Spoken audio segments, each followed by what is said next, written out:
Hi ಸ್ನೇಹಿತರೆ, ಎಲ್ಲರಿಗೂ ಆದ್ಯ career academy Hosakote YouTube ಚಾನಲ್ಗೆ ಸ್ವಾಗತ. ಯಾರೆಲ್ಲ ಈ ವಿಡಿಯೋನ ಫಸ್ಟ್ ಟೈಮ್ ನೋಡ್ತಾ ಇದ್ರೆ ದಯವಿಟ್ಟು ಈ ವಿಡಿಯೋಗೆ ಒಂದು ಲೈಕ್ ಕೊಡಿ, ಶೇರ್ ಮಾಡಿ ಮತ್ತು ಸಬ್ಸ್ಕ್ರೈಬ್ ಮಾಡ್ಕೊಳ್ಳಿ ಸ್ನೇಹಿತರೆ.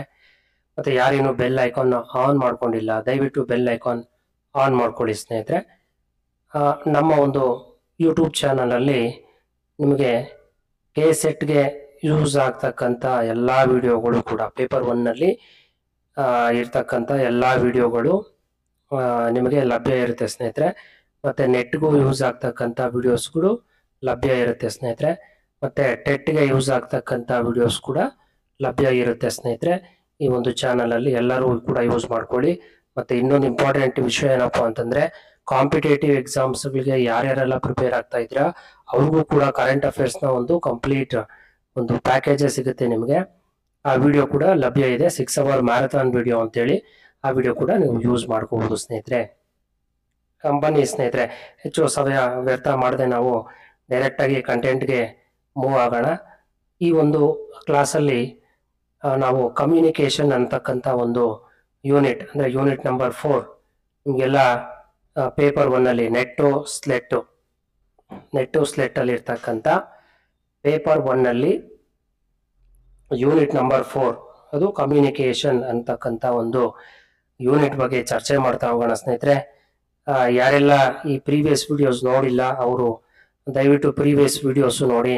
ಟೀಚಿಂಗ್ ಆಪ್ಟಿಟ್ಯೂಡ್ ವಿಡಿಯೋಸ್ ಮಾಡಿದ್ದೇವೆ, ಕಂಪ್ಲೀಟ್ ವಿಡಿಯೋಸ್ ಇದೆ ಟೀಚಿಂಗ್ ಆಪ್ಟಿಟ್ಯೂಡ್ನಲ್ಲಿ. ರಿಸರ್ಚ್ ಆಪ್ಟಿಟ್ಯೂಡ್ ಬಗ್ಗೆನೂ ಕೂಡ ಕಂಪ್ಲೀಟ್ ವಿಡಿಯೋಸ್ ಇದೆ ಸ್ನೇಹಿತರೆ. ಆ ಎಲ್ಲ ವಿಡಿಯೋಸು ಯೂಸ್ ಮಾಡ್ಕೊಳ್ಳಿ ಅಂತ ಹೇಳ್ತಾ ಈ ಒಂದು ಕ್ಲಾಸನ್ನು ಪ್ರಾರಂಭ ಮಾಡೋಣ. Communication, communication is very important topic. In this topic you can get 10 marks. Okay, 10 ಅಂಕಗಳು ಇದರಲ್ಲಿ ನಿಮಗೆ ಲಭ್ಯ ಇರುತ್ತೆ. ಈ 10 ಅಂಕಗಳನ್ನು ಬಿಡಬಾರ್ದು ಅಂತಂದ್ರೆ ಈ ವಿಡಿಯೋನ ದಯವಿಟ್ಟು ಎಲ್ಲೂ ಕೂಡ ಸ್ಕಿಪ್ ಮಾಡದೆ ನೋಡಿದ್ರೆ ನಿಮಗೆ ಎಲ್ಲವೂ ಅರ್ಥ ಆಗುತ್ತೆ ಅಂತ ಹೇಳ್ತಾ ಪ್ರಾರಂಭ ಮಾಡ್ತೇನೆ. Communication is very important topic. Okay, communication, why is very important in the sense, in the society or in the social or for us, it is necessary to discuss with someone through the communication. Communication ಅಲ್ಲಿ ನಮಗೆ ಮುಖ್ಯವಾಗಿ ನೋಡ್ತಕ್ಕಂಥದ್ದು ಏನಪ್ಪಾ ಅಂತಂದ್ರೆ, ಸೆಂಡರು ಮತ್ತೆ receiver important ಆಗಿರ್ತಾರೆ. ನಾವು ಏನೆಲ್ಲ ವಿಷಯವನ್ನ ಹೇಳ್ತೇವೆ ಅವರು ಸೆಂಡರ್ ಆಗಿರ್ತೇವೆ, ಮತ್ತೆ ಯಾವ ವಿಷಯಗಳನ್ನ ಅವರು ರಿಸೀವ್ ಮಾಡ್ಕೊಡ್ತಾರೆ ಅಥವಾ ಕೇಳ್ತಾರೆ, ಅವರ ಕಿವಿಗಳಿಂದ ಕೇಳ್ತಾರೆ ಮತ್ತೆ ಪ್ರತಿಕ್ರಿಯೆ ಮಾಡ್ತಾರೆ, ಅವರನ್ನ ನಾವು ರಿಸೀವರ್ ಅಂತಾನೆ ಹೇಳಬಹುದು ಸ್ನೇಹಿತರೆ. ಇಂಟ್ರೊಡಕ್ಷನ್ ಅಲ್ಲಿ ನೋಡೋದಾದ್ರೆ, communication in the teaching. So ನಮಗೆ ನೆಟ್ ಟು ಸ್ಲೆಟ್ ಅಲ್ಲಿ ಕೇಳ್ತಕ್ಕಂಥದ್ದು ಟೀಚಿಂಗ್ ಅಲ್ಲಿ ನೀವು ಯಾವ ರೀತಿ ಕಮ್ಯುನಿಕೇಶನ್ ನ ಎಫೆಕ್ಟಿವ್ ಆಗಿ ಯೂಸ್ ಮಾಡ್ಕೋತೀರಾ, ಮತ್ತೆ ಯಾವ ರೀತಿ ಕಮ್ಯುನಿಕೇಶನ್ ನ ಮಾಡ್ತೀರಾ, ಮತ್ತೆ ಮಕ್ಕಳಿಗೆ ಯಾವ ರೀತಿ ಪಾಠವನ್ನ ಮಾಡ್ತೀರಾ, ನಿಮ್ಮ ಕಮ್ಯುನಿಕೇಶನ್ ಹೇಗಿದೆ ಅನ್ನತಕ್ಕಂಥ ಒಂದು ಕೆಪಾಸಿಟಿನ ಚೆಕ್ ಮಾಡೋದಕ್ಕೆ ನಿಮಗೆ ಈ ಒಂದು ಟಾಪಿಕ್ ನ ಇಟ್ಟಿದ್ದಾರೆ ನೆಟ್ ಟು ಸ್ಲೆಟ್ ಅಲ್ಲಿ. ನೋಡಿ, ಇದು ಮಕ್ಕಳಿಗೆ ತುಂಬಾ ಅನುಕೂಲವಾಗತಕ್ಕಂಥ ಒಂದು ಕಲ್ಪನೆ. ಅಂದ್ರೆ ಟೀಚರ್ ಪಾಠ ಹೇಗೆ ಮಾಡ್ತಾರೆ, ಪಾಠವನ್ನ ಮಾಡ್ತಕ್ಕಂಥ ವಿಷಯಗಳನ್ನ ಹೇಗೆ ಮಕ್ಕಳು ಅದನ್ನ ಗಮನಿಸ್ತಾರೆ, ಅದನ್ನ ಹೇಗೆ ರಿಸೀವ್ ಮಾಡ್ಕೋತಾರೆ ಅಂತಕ್ಕಂಥದ್ದೇ ಇಲ್ಲಿ ಹೇಳುತ್ತೆ.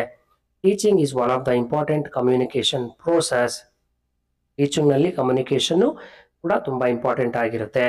ಮಕ್ಕಳಿಗೆ ಯಾವ ರೀತಿ ನೀವು ಹೇಳ್ತೀರಾ, ಮಕ್ಕಳು ಯಾವ ರೀತಿ ಅವರ ನಿಜ ಜೀವನದಲ್ಲಿ ಹೇಗೆ ಅದನ್ನ ಅಪ್ಲೈ ಮಾಡ್ಕೋತಾರೆ, ಕ್ಲಾಸ್ ರೂಮ್ ಅಲ್ಲಿ ಯಾವ ರೀತಿ ಅದನ್ನ ಅಪ್ಲೈ ಮಾಡ್ಕೋತಾರೆ, ಆ ಕ್ಲಾಸ್ ರೂಮ್ ಅಲ್ಲಿ ಅಪ್ಲೈ ಮಾಡ್ಕೊಳ್ಳೋದನ್ನ ಜಗತ್ತಲ್ಲಿ ಅವರು ಯಾವ ರೀತಿ ರಿಯಾಕ್ಟ್ ಮಾಡ್ತಾರೆ, ಪ್ರಪಂಚದಲ್ಲಿ ಅವರು ಯಾವ ರೀತಿ ರಿಯಾಕ್ಟ್ ಮಾಡ್ತಾರೆ, ಮತ್ತೆ ಅವರ ಸುತ್ತಮುತ್ತಲು ಏನ್ ನಡೀತಾ ಇದೆ ಅಂತಕ್ಕಂಥದ್ದು ತಿಳ್ಕೊಳ್ಳೋದಕ್ಕೂ ಕೂಡ ಕಮ್ಯುನಿಕೇಶನ್ ಬೇಕಾಗುತ್ತೆ.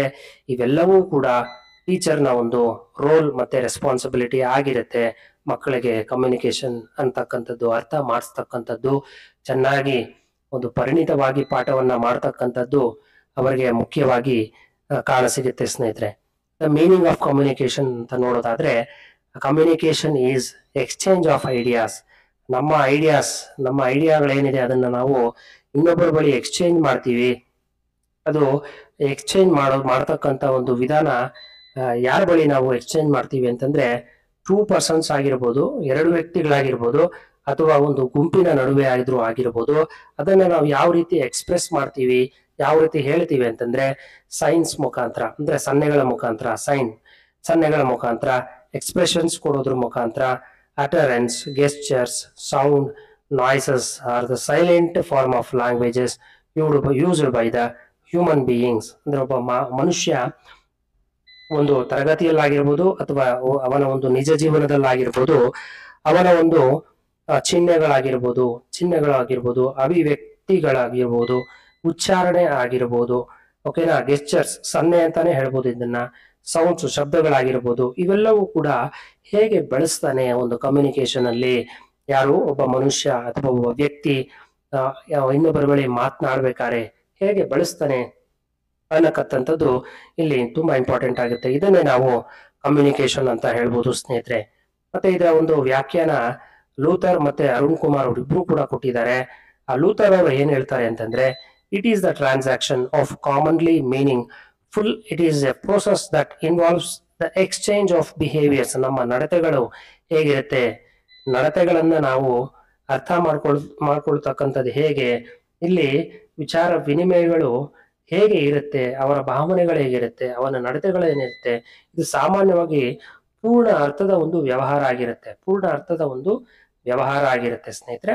ಮತ್ತೆ ಇದು ನಡವಳಿಕೆಗಳ ವಿನಿಮಯವನ್ನು ಒಳಗೊಂಡಿರುವ ಒಂದು ಪ್ರಕ್ರಿಯೆ ಆಗಿರುತ್ತೆ.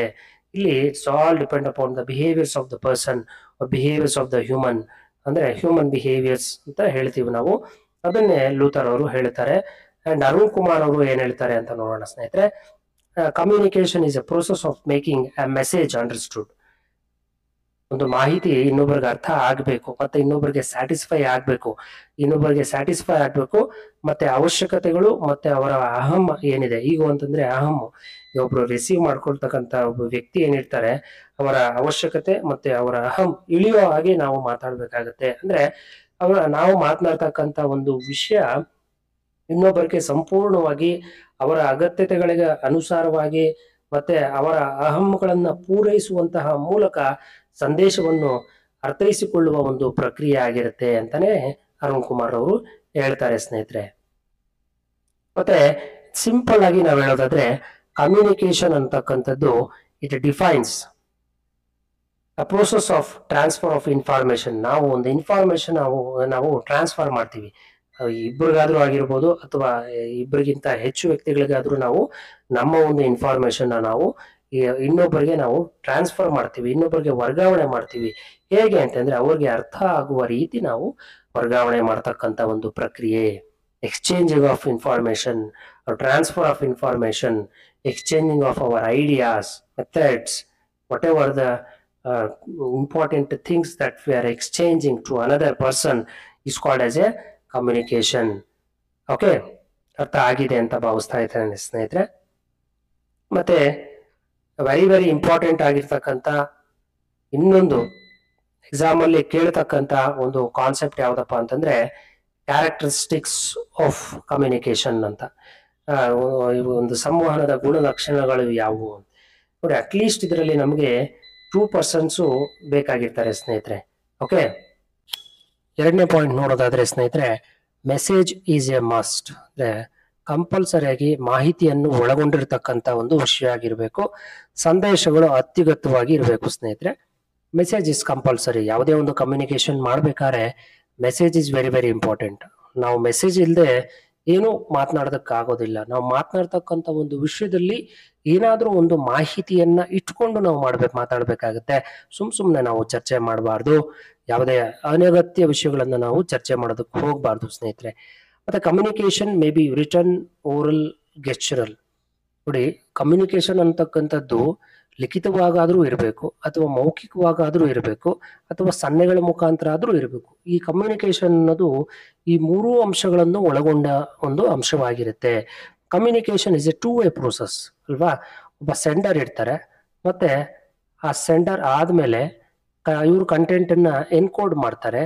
ಎನ್ಕೋಡ್ ಮಾಡಿದಾದ್ಮೇಲೆ ಇಲ್ಲೊಂದು ಸೆಂಟ್ರಲ್ಲಿ ಚಾನಲ್ ಇರುತ್ತೆ. ಅದಾದ್ಮೇಲೆ ಆ ಒಂದು ಮ್ಯಾಟರ್ ಡಿಕೋಡ್ ಆಗುತ್ತೆ. ಡಿಕೋಡ್ ಆದ್ಮೇಲೆ ರಿಸೀವರ್ಗೆ ರೀಚ್ ಆಗುತ್ತೆ ಅಲ್ವಾ. ರಿಸೀವರ್ಗೆ ರೀಚ್ ಆಗುತ್ತೆ ಸ್ನೇಹಿತರೆ. ಈ ಸೆಂಡರ್ ಅಂತಕ್ಕಂಥ ಒಬ್ಬ ಪರ್ಸನ್, ರಿಸೀವರ್ ಅಂತಕ್ಕಂಥ ಒಬ್ಬ ಪರ್ಸನ್ ನಾವು 2 ವ್ಯಕ್ತಿಗಳು ಟೂ ವೇ ಕಮ್ಯುನಿಕೇಶನ್ ಆಗಿರುತ್ತೆ. ಸೊ ಅದಕ್ಕೆ ಇಲ್ಲಿ ನಾವು communication is a two way process ಅಂತ ಹೇಳ್ಬೋದು. ಆಗ್ಲೇ ಕಮ್ಯುನಿಕೇಶನ್ ಅನ್ನತಕ್ಕಂಥದ್ದು ಸಕ್ಸಸ್ ಆಗೋದು.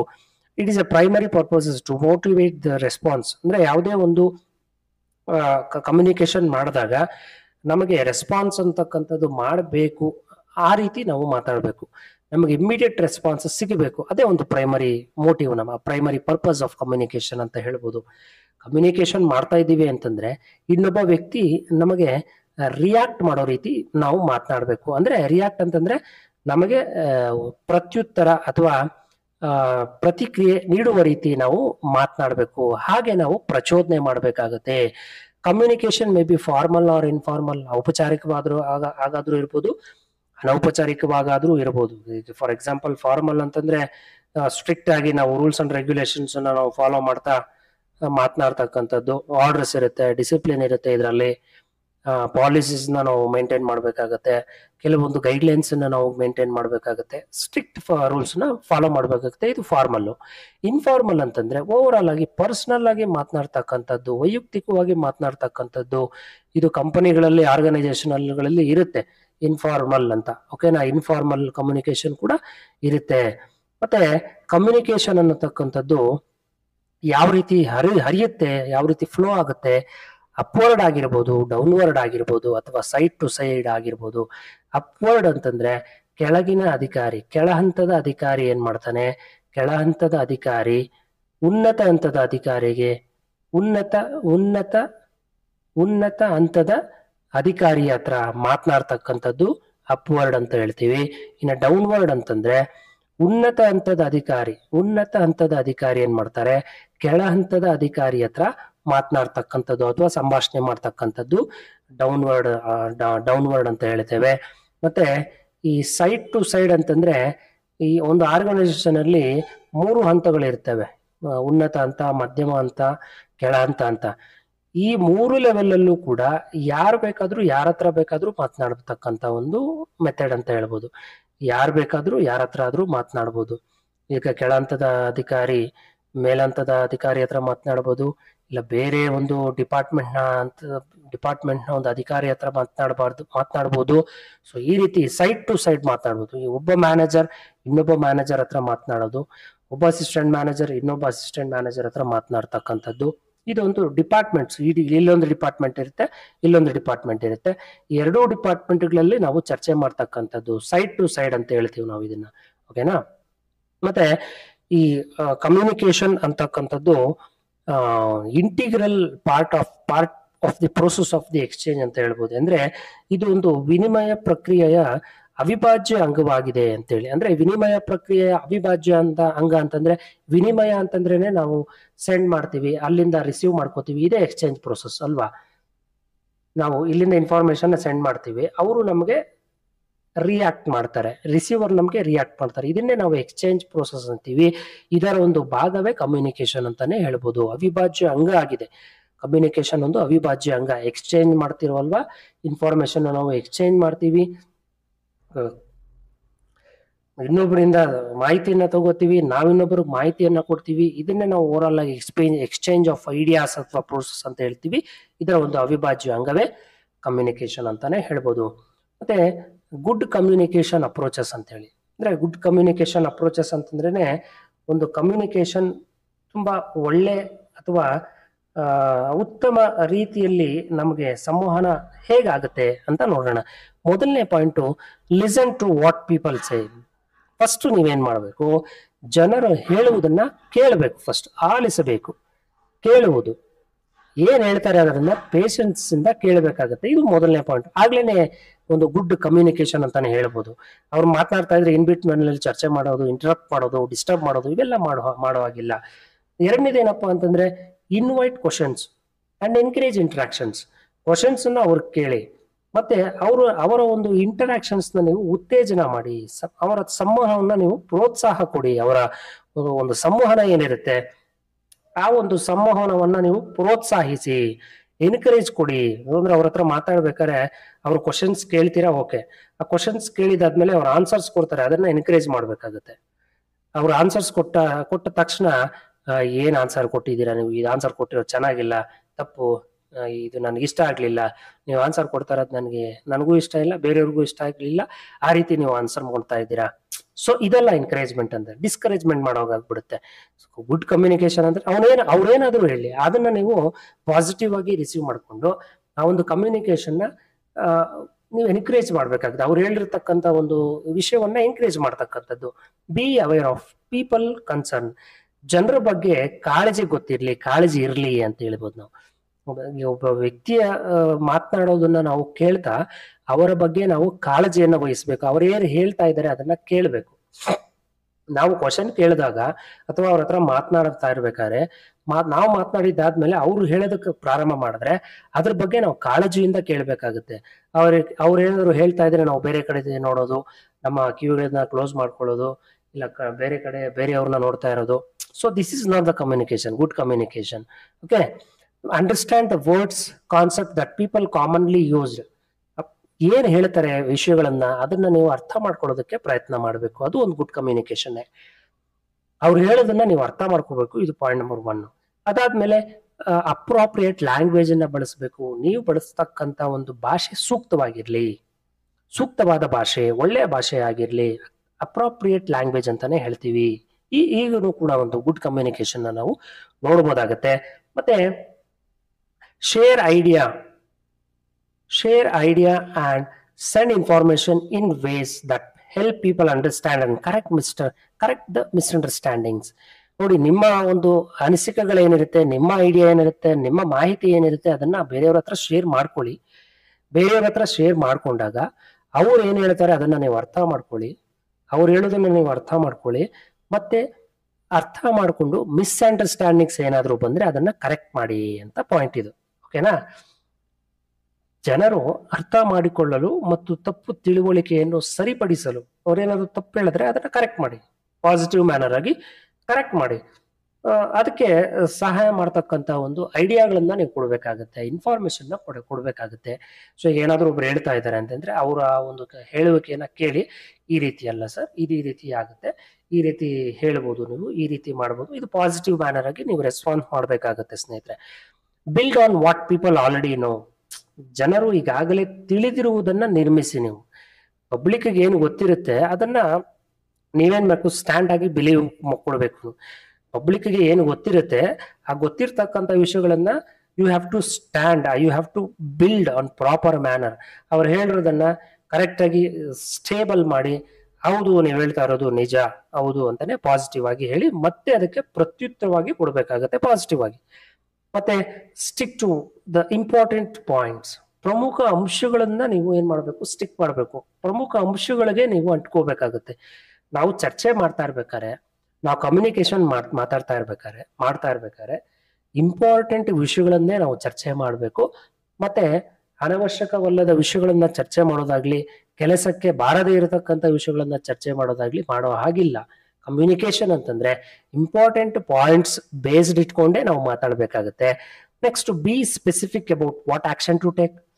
ಯಾವ ಕ್ರಮ ತೆಗೆದುಕೊಳ್ಳಬೇಕು ಎಂಬುದರ ಬಗ್ಗೆ ನಿರ್ದಿಷ್ಟವಾಗಿರ್ಬೇಕು. ನೀವು ಏನ್ ಆಕ್ಷನ್ ತಗೋಬೇಕು, ಏನ್ ಮಾತನಾಡಬೇಕು, ಮುಂದೆ ನಾನು ಏನ್ ಮಾತನಾಡ್ಲಿ, ಮುಂದೆ ಪ್ಲಾನ್ಡ್ ಆಗಿ ನೀವು ಮಾತಾಡ್ಬೇಕಾಗತ್ತೆ. ಏನೇನೋ ಮಾತಾಡಿದ್ರೆ ಅದು ತಪ್ಪು ಆಗುತ್ತೆ ಸ್ನೇಹಿತರೆ.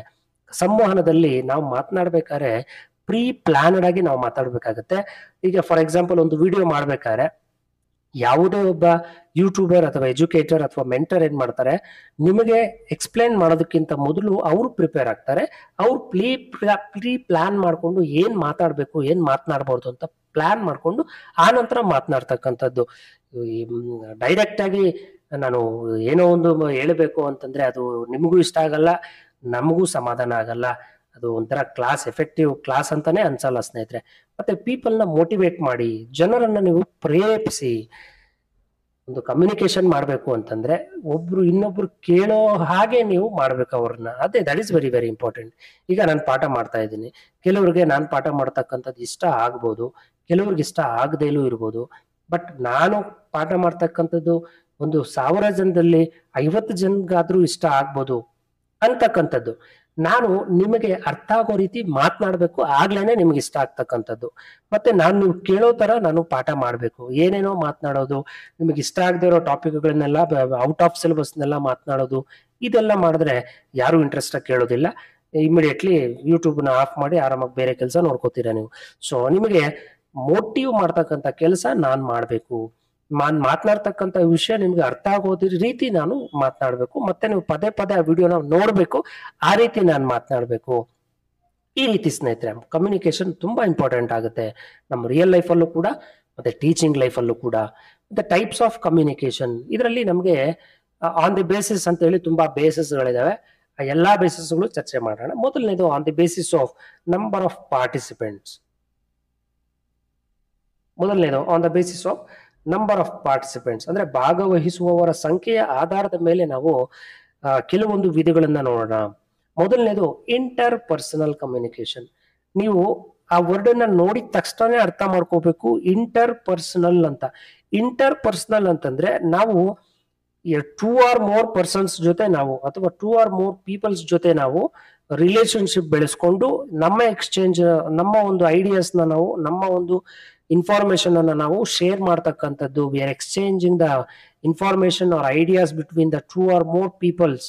Okay, through the way of any channel, ಯಾವ ಚಾನಲ್ ಮುಖಾಂತರ ಆದ್ರೂ ನೀವು ಮಾತನಾಡ್ತೀವಿ. ಫಾರ್ ಎಕ್ಸಾಂಪಲ್ ನಾನು ಮೈಕ್ ತಗೊಂಡ್ ಮಾತಾಡ್ತಾ ಇದ್ದೀನಿ, ಅದನ್ನ ನೀವು ಈಸಿಯಾಗಿ ಕೇಳಿಸ್ಕೊತಾ ಇದ್ದೀರಾ. ಕೆಲವರು ಫೋನಲ್ಲಿ ಮಾತಾಡ್ತಾರೆ, ಕೆಲವರು ಲ್ಯಾಪ್ಟಾಪ್ ಅಲ್ಲಿ ಮಾತನಾಡ್ತಾರೆ, ಕೆಲವರು ಲ್ಯಾಂಡ್ ಲೈನ್ ಅಲ್ಲಿ ಮಾತನಾಡ್ತಾರೆ, ಕೆಲವರು ವಿಡಿಯೋ ಕಾಲ್ ಮಾಡಿ ಮಾತನಾಡ್ತಾರೆ. ಸೊ ಈಗ ಯಾವ ಚಾನಲ್ ಅಲ್ಲಾದ್ರೂ ಕೂಡ ನೀವು ಮಾತನಾಡ್ಬೋದು.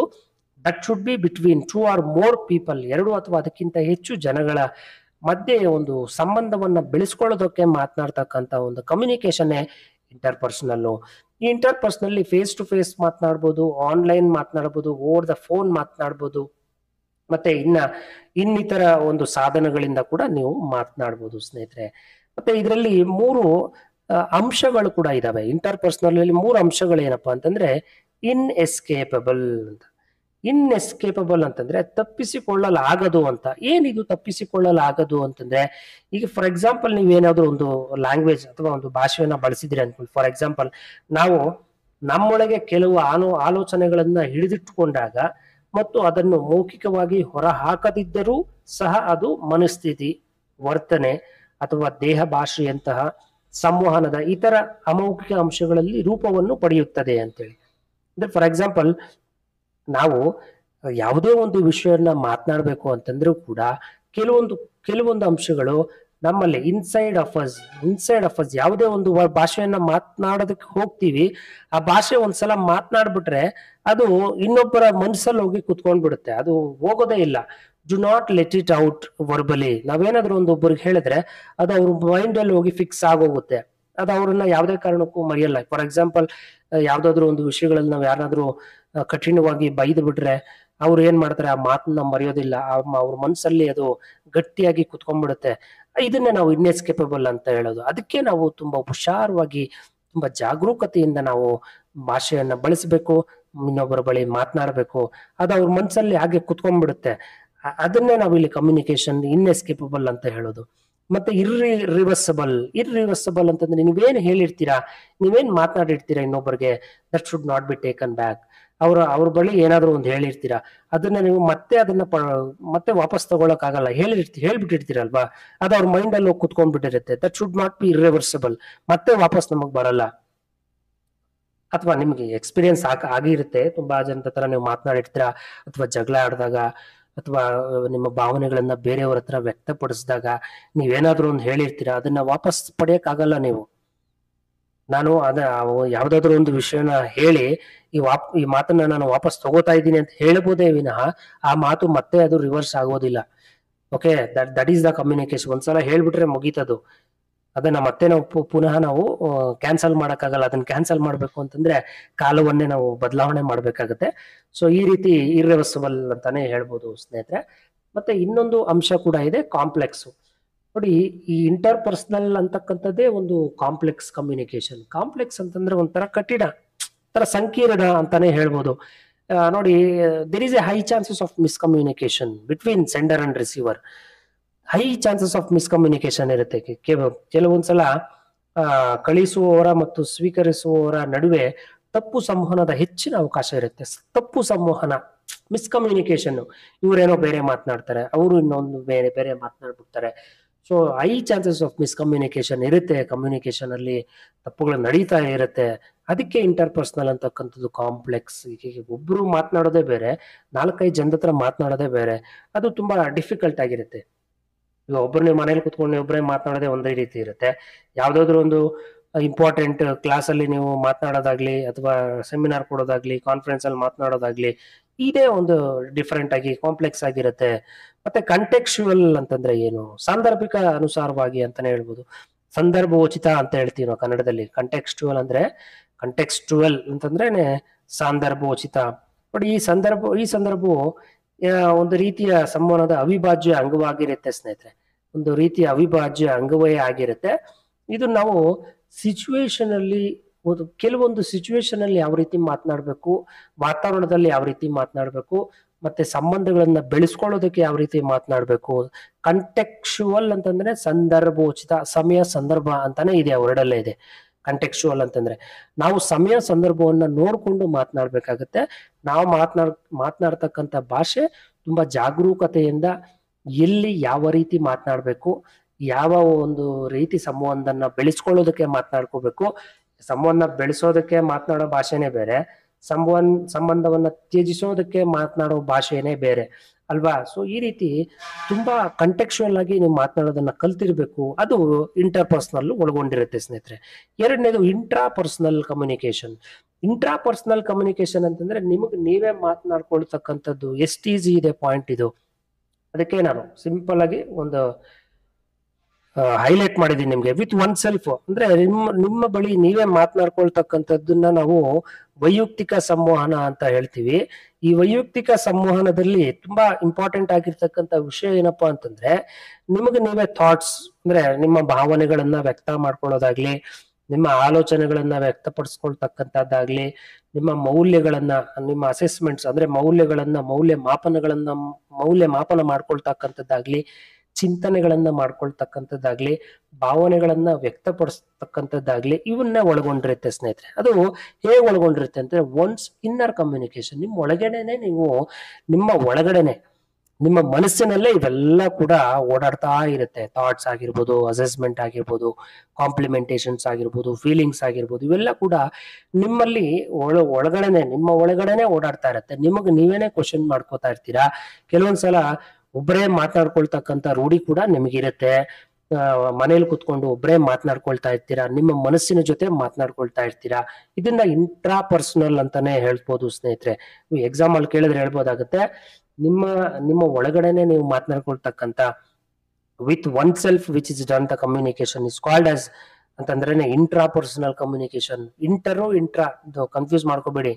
ಇಂಟರ್ ಅಂತಂದ್ರೆ ಹೊರಗಡೆ ಮಾತನಾಡ್ತಕ್ಕಂಥದ್ದು, ವ್ಯಕ್ತಿಗಳ ಜೊತೆ ಹೊರಗಡೆ ಮಾತನಾಡ್ತಕ್ಕಂಥದ್ದು, ವ್ಯಕ್ತಿಗಳ ನಡುವೆ ಮಾತನಾಡ್ತಕ್ಕಂಥದ್ದು. ಇಂಟ್ರಾಪರ್ಸನಲ್ ಅಂತಂದ್ರೆ ನಿಮಗೆ ನೀವೇ ಮಾತನಾಡ್ಕೊಳ್ತಕ್ಕಂಥದ್ದು. ನಿಮ್ಮ ಒಂದು ಮನಸ್ಸಿನಲ್ಲೇ ಒಂದು ಕ್ವಶನ್ಸ್ ನ ಫ್ರೇಮ್ ಮಾಡ್ಕೊಂಡು ಚರ್ಚೆ ಮಾಡ್ಕೊಡ್ತೀರಾ. ಇದನ್ನೇ ನಾವು ಇಂಟ್ರಾಪರ್ಸನಲ್ ಅಂತ ಹೇಳ್ತೀವಿ. ಇದರಲ್ಲಿ ಅಂಶಗಳು ಕೆಲವಿದಾವೆ. Self concept, perception, expectation. ಈ ಸೆಲ್ಫ್ ಕಾನ್ಸೆಪ್ಟ್ ಅಂತಂದ್ರೆ ಸ್ವಯಂ ಪರಿಕಲ್ಪನೆ ಅಂತ ಹೇಳ್ತೀವಿ. One's own self concept at the center of the intrapersonal communication. You includes any evaluation of one's own belief, values and attitudes, how the evaluation plays into what occurs in the outer world. ಅಂದ್ರೆ ಒಳಗಡೆ ಏನೇನ್ ನಡೀತಾ ಇದೆ ಅದನ್ನ ನೀವು ನೋಡ್ತಾ ನೋಡ್ತಾ ನೋಡ್ತಾ ನೋಡ್ತಾ ನಿಮಗೆ ನೀವೇನೆ ಮಾತನಾಡ್ತಕ್ಕಂಥದ್ದು. ನಿಮ್ಮ ಒಂದು ಬಿಲೀವ್ಸ್ ಏನಿದೆ, ವ್ಯಾಲ್ಯೂಸ್ ಏನಿದೆ, ಆಟಿಟ್ಯೂಡ್ಸ್ ಏನಿದೆ, ಅವೆಲ್ಲವನ್ನು ನೀವೇನ್ ಮಾಡ್ತೀರಾ, ಇವ್ಯಾಲ್ಯೂಯೇಷನ್ ಮಾಡ್ತಾ ಇರ್ತೀರಾ. ನಿಮ್ಮ ಒಳಗಡೆನೆ ಇವ್ಯಾಲ್ಯೂಯೇಷನ್ ಮಾಡ್ತಾ ಇರ್ತೀರಾ. ಇದನ್ನ ನಾವು ಸೆಲ್ಫ್ ಕಾನ್ಸೆಪ್ಟ್ ಅಂತೀವಿ. ಅಂದ್ರೆ ನಾನೇನೆ ಅರ್ಥ ಮಾಡ್ಕೊಂಡು ಕೆಲವೊಂದು ವಿಷಯಗಳನ್ನ ನನಗ್ ನಾನೇ ಚರ್ಚೆ ಮಾಡ್ಕೊಳ್ತಕ್ಕಂಥದ್ದು. ಅಂದ್ರೆ ಹೊರಗಡೆ ಪ್ರಪಂಚವನ್ನ ನೋಡಿ ನಾನೇ ಮಾತನಾಡ್ಕೊಳ್ತಕ್ಕಂಥದ್ದು. ಪರ್ಸೆಪ್ಷನ್ ಅಂತಂದ್ರೆ ಕಲ್ಪನೆ ಅಂತೇಳಿ, ಅಥವಾ ಗ್ರಹಿಸುವಿಕೆ ಅಥವಾ ಗ್ರಹಿಕೆ ಅಂತ ಹೇಳ್ತೀವಿ. ನೋಡಿ, ಗ್ರಹಿಕೆ ಅಂತಂದ್ರೆ ಗ್ರಹಿಕೆಯ ಸುತ್ತ ಏನ್ ನಡೆಯುತ್ತಾ ಇದೆ ಎಂಬುದನ್ನ ಜನರಿಗೆ ಅರ್ಥೈಸ್ತಕ್ಕಂಥದ್ದು. ಅಂದ್ರೆ ಒಂದು ಅಂತರ್ವ್ಯಕ್ತಿಯ ಸಂವಹನದ ಮೇಲೆ ಪ್ರಭಾವ ಬೀರ್ತಕ್ಕಂಥ ಒಂದು ವಿಷಯ ಇದು. ಅಂದ್ರೆ perception is how people interpret what going on around. Perception can influence personal communication. ಅವ್ರು ಏನಾದ್ರು ಹೇಳಿದಾಗ ಬೇರೆಯವರು ನಿಮ್ಮ ಮನ್ಸಲ್ಲೇ ನೀವು ಮಾತನಾಡ್ಕೊಳ್ತಕ್ಕಂಥದ್ದು, ಅವ್ರು ಏನ್ ಹೇಳಿರ್ತಾರೆ ಅದ್ರ ಬಗ್ಗೆ ನಿಮ್ ಮನ್ಸಲ್ಲೇ ನೀವು ಚರ್ಚೆ ಮಾಡ್ಕೊಳ್ತಾ. ಫಾರ್ ಎಕ್ಸಾಂಪಲ್ ಏನಾದ್ರು ನಿಮ್ ತಾಯಿಯವರು ಹೊರಗಡೆ ಹೋಗಿ ತರಕಾರಿ ತಗೊಂಡ್ ಬರೋಗಮ್ಮ ಅಂತ ಹೇಳಿದಾಗ, ಅಥವಾ ನೀವು ಹೊರಗಡೆ ಹೋಗಿ ರೇಷನ್ ತಗೊಬರಗಪ್ಪ ಅಂತ ಹೇಳಿದಾಗ ನೀವೇನ್ ಮಾಡ್ತೀರಾ, ಮನ್ಸಲ್ಲೇ ಮಾತಾಡ್ಕೊಳ್ತೀರಾ, ಅಯ್ಯೋ ನಮ್ಮಮ್ಮ ಏನಪ್ಪಾ ನನ್ಗೆ ಹೇಳ್ತಾಳೆ, ನಮ್ಮ ಅಣ್ಣ ಇದ್ದಾಳೆ, ನಮ್ಮ ಅಣ್ಣನ್ಗೆ ಹೇಳೋದಲ್ವಾ. ಸೊ ಈ ರೀತಿ ನಿಮ್ ಮನ್ಸಲ್ಲೇ ನೀವು ಮಾತಾಡ್ಕೊಂಡ್ಬಿಡ್ತೀರಾ, ನೀವು ಗ್ರಹಿಕೆ ಮಾಡ್ಕೊತೀರಾ, ಅಂದ್ರೆ ನಿಮ್ ಮನ್ಸಲ್ಲೇ ನೀವು ಒಂದು ಕ್ಯಾಲ್ಕುಲೇಷನ್ ಮಾಡ್ಕೊತೀರಾ. ನೆಕ್ಸ್ಟ್ ಎಕ್ಸ್ಪೆಕ್ಟೇಷನ್ ಅಂತಂದ್ರೆ ನಿರೀಕ್ಷೆ ಮಾಡ್ತಕ್ಕಂಥದ್ದು. ನೋಡಿ,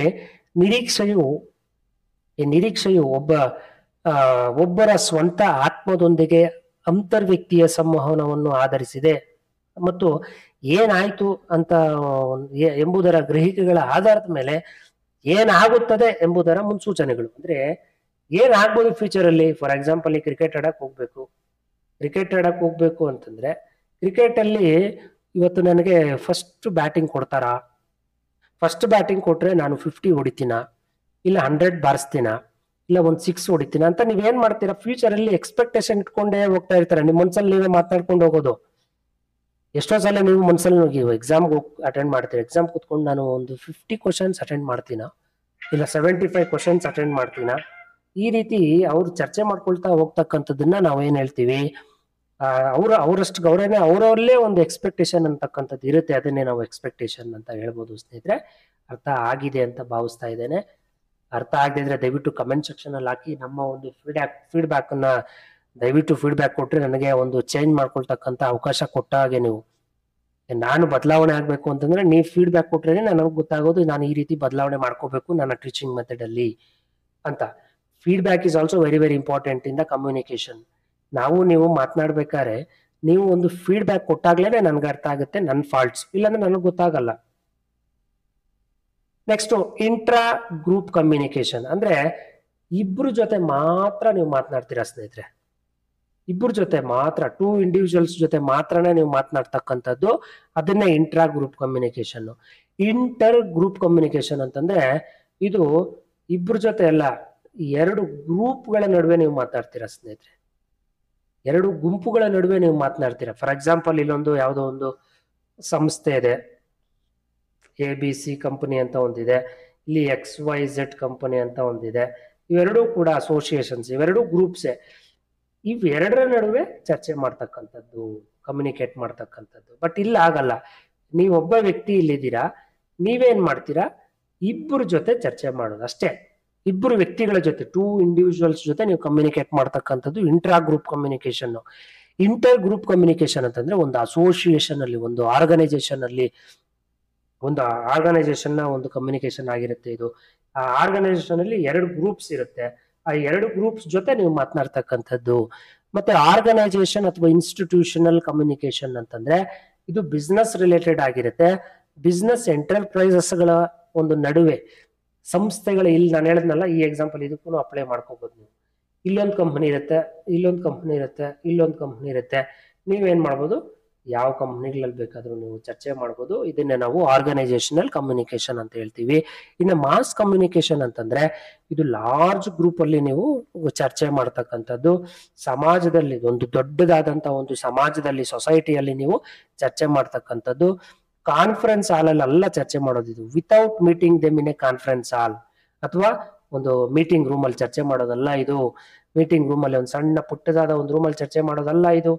ಎಲ್ಲಿ ಚರ್ಚೆ ಮಾಡ್ತೀರಾ, ಒಂದು ದೊಡ್ಡ ಒಂದು ಬೃಹತ್ತಾದ ಒಂದು ಸಮಾಜದಲ್ಲಿ ನೀವು ಚರ್ಚೆ ಮಾಡ್ತಕ್ಕಂಥದ್ದು ಅಥವಾ ಕಮ್ಯುನಿಕೇಟ್ ಮಾಡ್ತಕ್ಕಂಥದ್ದು ಮಾಸ್ ಕಮ್ಯುನಿಕೇಶನ್ ಅಂತಾನೆ ಹೇಳ್ಬೋದು ಸ್ನೇಹಿತರೆ.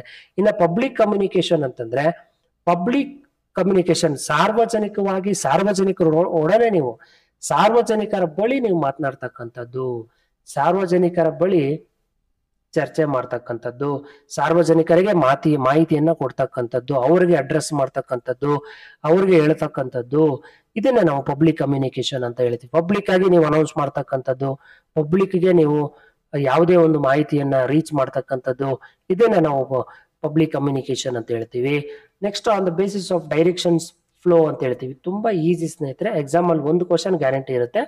On the basis of direction flow ನಲ್ಲಿ ಡೌನ್ವರ್ಡ್ ಕಮ್ಯುನಿಕೇಶನ್ ಅಂತಂದ್ರೆ ಇಟ್ ಮೂವ್ಸ್ ಫ್ರಮ್, ಅಂದ್ರೆ ಡೌನ್ವರ್ಡ್ಸ್ ಅಂತಂದ್ರೇನೆ ಟಾಪ್ ಮ್ಯಾನೇಜರ್ಸ್ ಇರ್ತಾರಲ್ವಾ, ಉನ್ನತ ಹಂತದ ಅಧಿಕಾರಿಗಳಿರ್ತಾರೆ, ಟಾಪ್ ಮ್ಯಾನೇಜರ್ಸ್ ಇರ್ತಾರಲ್ವ ಒಂದು ಸಂಸ್ಥೆಯಲ್ಲಿ, ಅವರು it moves to down, managers ಕೆಳ ಹಂತದ ಅಧಿಕಾರಿಗಳಿಗೆ ಏನಾದರೂ ಒಂದು ವಿಷಯವನ್ನ ಹೇಳ್ತಕ್ಕಂಥದ್ದು, ಕೆಳ ಹಂತದ ಅಧಿಕಾರಿಗಳಿಗೆ ಏನಾದರೂ ಒಂದು ವರ್ಕ್ ಕೊಡ್ತಕ್ಕಂಥದ್ದು, ಅವ್ರ ಜೊತೆ ಮಾತನಾಡ್ತಕ್ಕಂಥದ್ದು. ಇಲ್ಲಿ ವರ್ಡ್ ಹೇಳಿದೆ ಡೌನ್ ವರ್ಡ್ ಅಂತ, ಅಂದ್ರೆ ಟಾಪ್ ಮ್ಯಾನೇಜರ್ ಅವರು ಏನ್ ಮಾಡ್ತಾರೆ, ಡೌನ್ ವರ್ಡ್ಗೆ ಮೂವ್ ಮಾಡ್ತಾರೆ ಅವ್ರ ಕಮ್ಯುನಿಕೇಶನ್ ನ. ಕೆಳ ಹಂತದ ಮೂವ್ ಡೌನ್ ವರ್ಡ್ಸ್ ಅಂತ ಕೊಟ್ಟಿದ್ದೀನಿ ನಾನು. It moves to downwards to the subordinates ಅಂತ ಹೇಳ್ಬೋದು. ಅಂದ್ರೆ ಇಲ್ಲಿ ನಾವು ಸುಪೀರಿಯರ್ಸ್ ಟು ಸಬಾರ್ಡಿನೇಟ್ಸ್ ಅಂತ ಕೊಟ್ಟಿದ್ದೀನಿ, ಇದನ್ನು ಕೂಡ ಅರ್ಥ ಮಾಡ್ಕೊಳ್ಳಿ ಸ್ನೇಹಿತರೆ. ಓಕೆ, ಮತ್ತೆ ಯಾರಿಗ ಈ ಒಂದು PDF ಕನ್ನಡದಲ್ಲಿ ಬೇಕು, ದಯವಿಟ್ಟು ನನಗೆ ಟೆಲಿಗ್ರಾಮ್ ಅಲ್ಲಿ ಮೆಸೇಜ್ ಮಾಡಿ, ಅವ್ರಿಗೆ ಪ್ರೊವೈಡ್ ಮಾಡ್ತೀನಿ, ಫ್ರೀಯಾಗಿ ಪ್ರೊವೈಡ್ ಮಾಡ್ತೀನಿ. ಯಾವುದೇ ರೀತಿಯಾದ ಚಾರ್ಜಸ್ ಕೂಡ ಹಾಕಬೇಡಿ, ನಿಮಗೆ ಫ್ರೀಯಾಗಿ ಈ ಒಂದು PDF ನ ಕಳಿಸ್ಕೊಡ್ತೀನಿ. ಯಾರಿಗೆ ಬೇಕು, ಸೀರಿಯಸ್ ಲರ್ನರ್ಸ್ ಯಾರಿರ್ತಾರೆ ದಯವಿಟ್ಟು ಒಂದು ಕಾಲ್ ಮಾಡಿ ಕೇಳಿ, ಅಥವಾ ಒಂದು ಮೆಸೇಜ್ ಮಾಡಿ ಆದ್ರೂ ಕೇಳಿ, ನಿಮಗೆ PDF ನ ನಾನು ಪ್ರೊವೈಡ್ ಮಾಡ್ತೀನಿ. ಯಾರಿಗೆ ಇಂಟ್ರೆಸ್ಟ್ ಇರುತ್ತೆ ಅವ್ರು ಮಾತ್ರನೇ ಕೇಳಿ ಸ್ನೇಹಿತರೆ ದಯವಿಟ್ಟು. ನೆಕ್ಸ್ಟ್ ಅಪ್ವರ್ಡ್ ಕಮ್ಯುನಿಕೇಶನ್ ಅಂತಂದ್ರೆ ವರ್ಡ್ ಅಲ್ಲ ಇದೆ ಫ್ರಮ್ ಸಬಾರ್ಡಿನೇಟ್ಸ್ ಅಂತ. ಇಲ್ಲಿ ಕೆಳ ಹಂತದ ಅಧಿಕಾರಿಗಳು ಇರ್ತಾರಲ್ವಾ, ಕೆಳ ಹಂತದ ಅಧಿಕಾರಿಗಳಿಂದ ಉನ್ನತ ಹಂತದ ಅಧಿಕಾರಿಗಳಿಗೆ ಹೋಗ್ತಕ್ಕಂತ ಒಂದು ಕಮ್ಯುನಿಕೇಶನ್. ಉನ್ನತ ಹಂತದ ಅಧಿಕಾರಿಗಳು, okay, top level managers, down level managers ಅಥವಾ ಲೋ ಲೆವೆಲ್ ಎಂಪ್ಲಾಯೀಸ್ ಅಂತಾನೆ ಹೇಳ್ಬೋದು. ಕೆಳ ಹಂತದ ಅಧಿಕಾರಿಗಳಿಂದ ಉನ್ನತ ಹಂತದ ಅಧಿಕಾರಿಗಳಿಗೆ ಅಂದ್ರೆ ಮೇಲ್ನೋಟಕ್ಕೆ ಹೋಗ್ತಕ್ಕಂಥದ್ದು, ಮೇಲೆ ಹೋಗ್ತಕ್ಕಂತ ಒಂದು ಕಮ್ಯುನಿಕೇಶನ್ ಅಂತಾನೆ ಹೇಳ್ಬೋದು. One informations more upward from subordinates and continues up to the top of the organisational hierarchy. Upward ಅಂತಾನೆ ಅರ್ಥ ಮಾಡ್ಕೊಳ್ಳಿ, ವರ್ಡ್ ಅಲ್ಲೇ ಇದೆ, ತಲೆನೋವೇ ಇಲ್ಲ ಇಲ್ಲಿ. ನೆಕ್ಸ್ಟ್ ಕ್ರಾಸ್ ವೈಸು ಡಯಾಗನಲ್ ಅಂತಂದ್ರೆ ಹೇಗ್ ಬೇಕಾದ್ರೂ ಆಗಿ ಮೂವ್ ಮಾಡ್ತಕ್ಕಂತ ಒಂದು ಕಮ್ಯುನಿಕೇಶನ್. ಒಂದು ಎಕ್ಸಾಂಪಲ್ ಹೇಳೋದಾದ್ರೆ ನಿಮ್ಗೆ, ಒಂದು ಸಂಸ್ಥೆಯಲ್ಲಿ ಪ್ರೊಡಕ್ಷನ್ ಡಿಪಾರ್ಟ್ಮೆಂಟ್ ಅಲ್ಲಿ ಒಬ್ಬ ಮ್ಯಾನೇಜರ್ ಇದ್ದಾರೆ, ಪ್ರೊಡಕ್ಷನ್ ಡಿಪಾರ್ಟ್ಮೆಂಟ್ ಅಲ್ಲಿ ಒಬ್ಬ ಮ್ಯಾನೇಜರ್ ಇದ್ದಾರೆ, ಸೇಲ್ಸ್ ಡಿಪಾರ್ಟ್ಮೆಂಟ್ ಅಲ್ಲಿ ಇನ್ನೊಬ್ಬ ಮ್ಯಾನೇಜರ್ ಇದ್ದಾರೆ. ಇವರು ಈ ಒಂದು ಡಿಪಾರ್ಟ್ಮೆಂಟ್ ಅಲ್ಲಿ 3 ಲೆವೆಲ್ ಇರುತ್ತೆ ಅಲ್ವಾ, 3 ಲೆವೆಲ್ ಇರುತ್ತೆ, top level, mid level, low level, 3 level ಇರುತ್ತೆ. ಇವರು ಈ ಮ್ಯಾನೇಜರ್ ಅಂತಕ್ಕಂಥವ್ರು ಉನ್ನತ ಹಂತದ ಅಧಿಕಾರಿಗಳ ಹತ್ರ ಮಾತಾಡಿದ್ರೆ ಅದು ಅಪ್ವರ್ಡ್, ಹೌದಲ್ವಾ. ಈ ಪ್ರೊಡಕ್ಷನ್ ಮ್ಯಾನೇಜರು ಕೆಳಗಡೆ ಇರ್ತಕ್ಕಂಥ ಎಂಪ್ಲಾಯೀಸ್ ಜೊತೆ ಮಾತನಾಡಿದ್ರೆ ಇದು ಡೌನ್ವರ್ಡ್. ಓಕೆನಾ.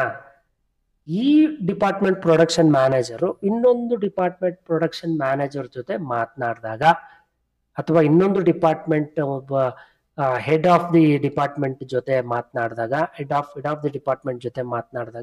ಇದು ಕ್ರಾಸ್ ವೈಸ್ ಆಗುತ್ತೆ ಸ್ನೇಹಿತರೆ. ಹೇಗ್ ಬೇಕಾದ್ರೂ ಹಾಗೆ ಮಾತನಾಡ್ಬೋದು ಇವರು. Crosswise, different people on the same organisations, ಬೇರೆ ಬೇರೆ ವ್ಯಕ್ತಿಗಳ ಜೊತೆ ಅವರು ಒಂದೇ ಸಂಸ್ಥೆಯಲ್ಲಿ ಅವರು ಮಾತನಾಡಬಹುದು. ಇದನ್ನೇ ನಾವು ಕ್ರಾಸ್ ವೈಸ್ ಅಥವಾ ಡಯಾಗ್ನಲ್ ಅಂತ ಹೇಳ್ಬೋದು. ಏನಾ, ಆನ್ ದಿ ಬೇಸ್ ಅರ್ಥ ಆಯ್ತು ಅಂತ ಭಾವಿಸ್ತಾ ಇದ್ದೇನೆ ಸ್ನೇಹಿತರೆ. On the basis of expression ಅಂತ ಹೇಳ್ಬೋದು, on the basis of way of expression, ಯಾವ ತರ ನಾವು ಎಕ್ಸ್ಪ್ರೆಷನ್ ಕೊಡ್ತೀವಿ, ಎಕ್ಸ್ಪ್ರೆಷನ್ ಕೊಡ್ಕೊಂಡು ನಾವು ಮಾತನಾಡ್ತಾ ಇರ್ತೀವಿ, ಎಕ್ಸ್ಪ್ರೆಷನ್ ಕೊಡುತ್ತಾ ನಾವು ಮಾತನಾಡ್ತೀವಿ. ಮೊದಲನೇದು ಬರೆಯೋದು, ರೈಟಿಂಗ್ ಅಥವಾ ರಿಟರ್ನ್ ಕಮ್ಯುನಿಕೇಶನ್. ಓಕೆನಾ, ಬರೆಯುವ ಒಂದು ಸಂವಹನ ಅಂತ ಹೇಳ್ಬೋದು, ಲಿಖಿತ ಸಂವಹನ ಅಂತಾನೆ ಹೇಳ್ಬೋದು. ನಾವು ಒಂದು ಲೆಟರ್ ಕಳಿಸೋದು, ಬರೆಯುವ ಸಂವಹನ ಅಂತಂದ್ರೆ ಏನು, ಲೆಟ್ರು ಅಲ್ವಾ.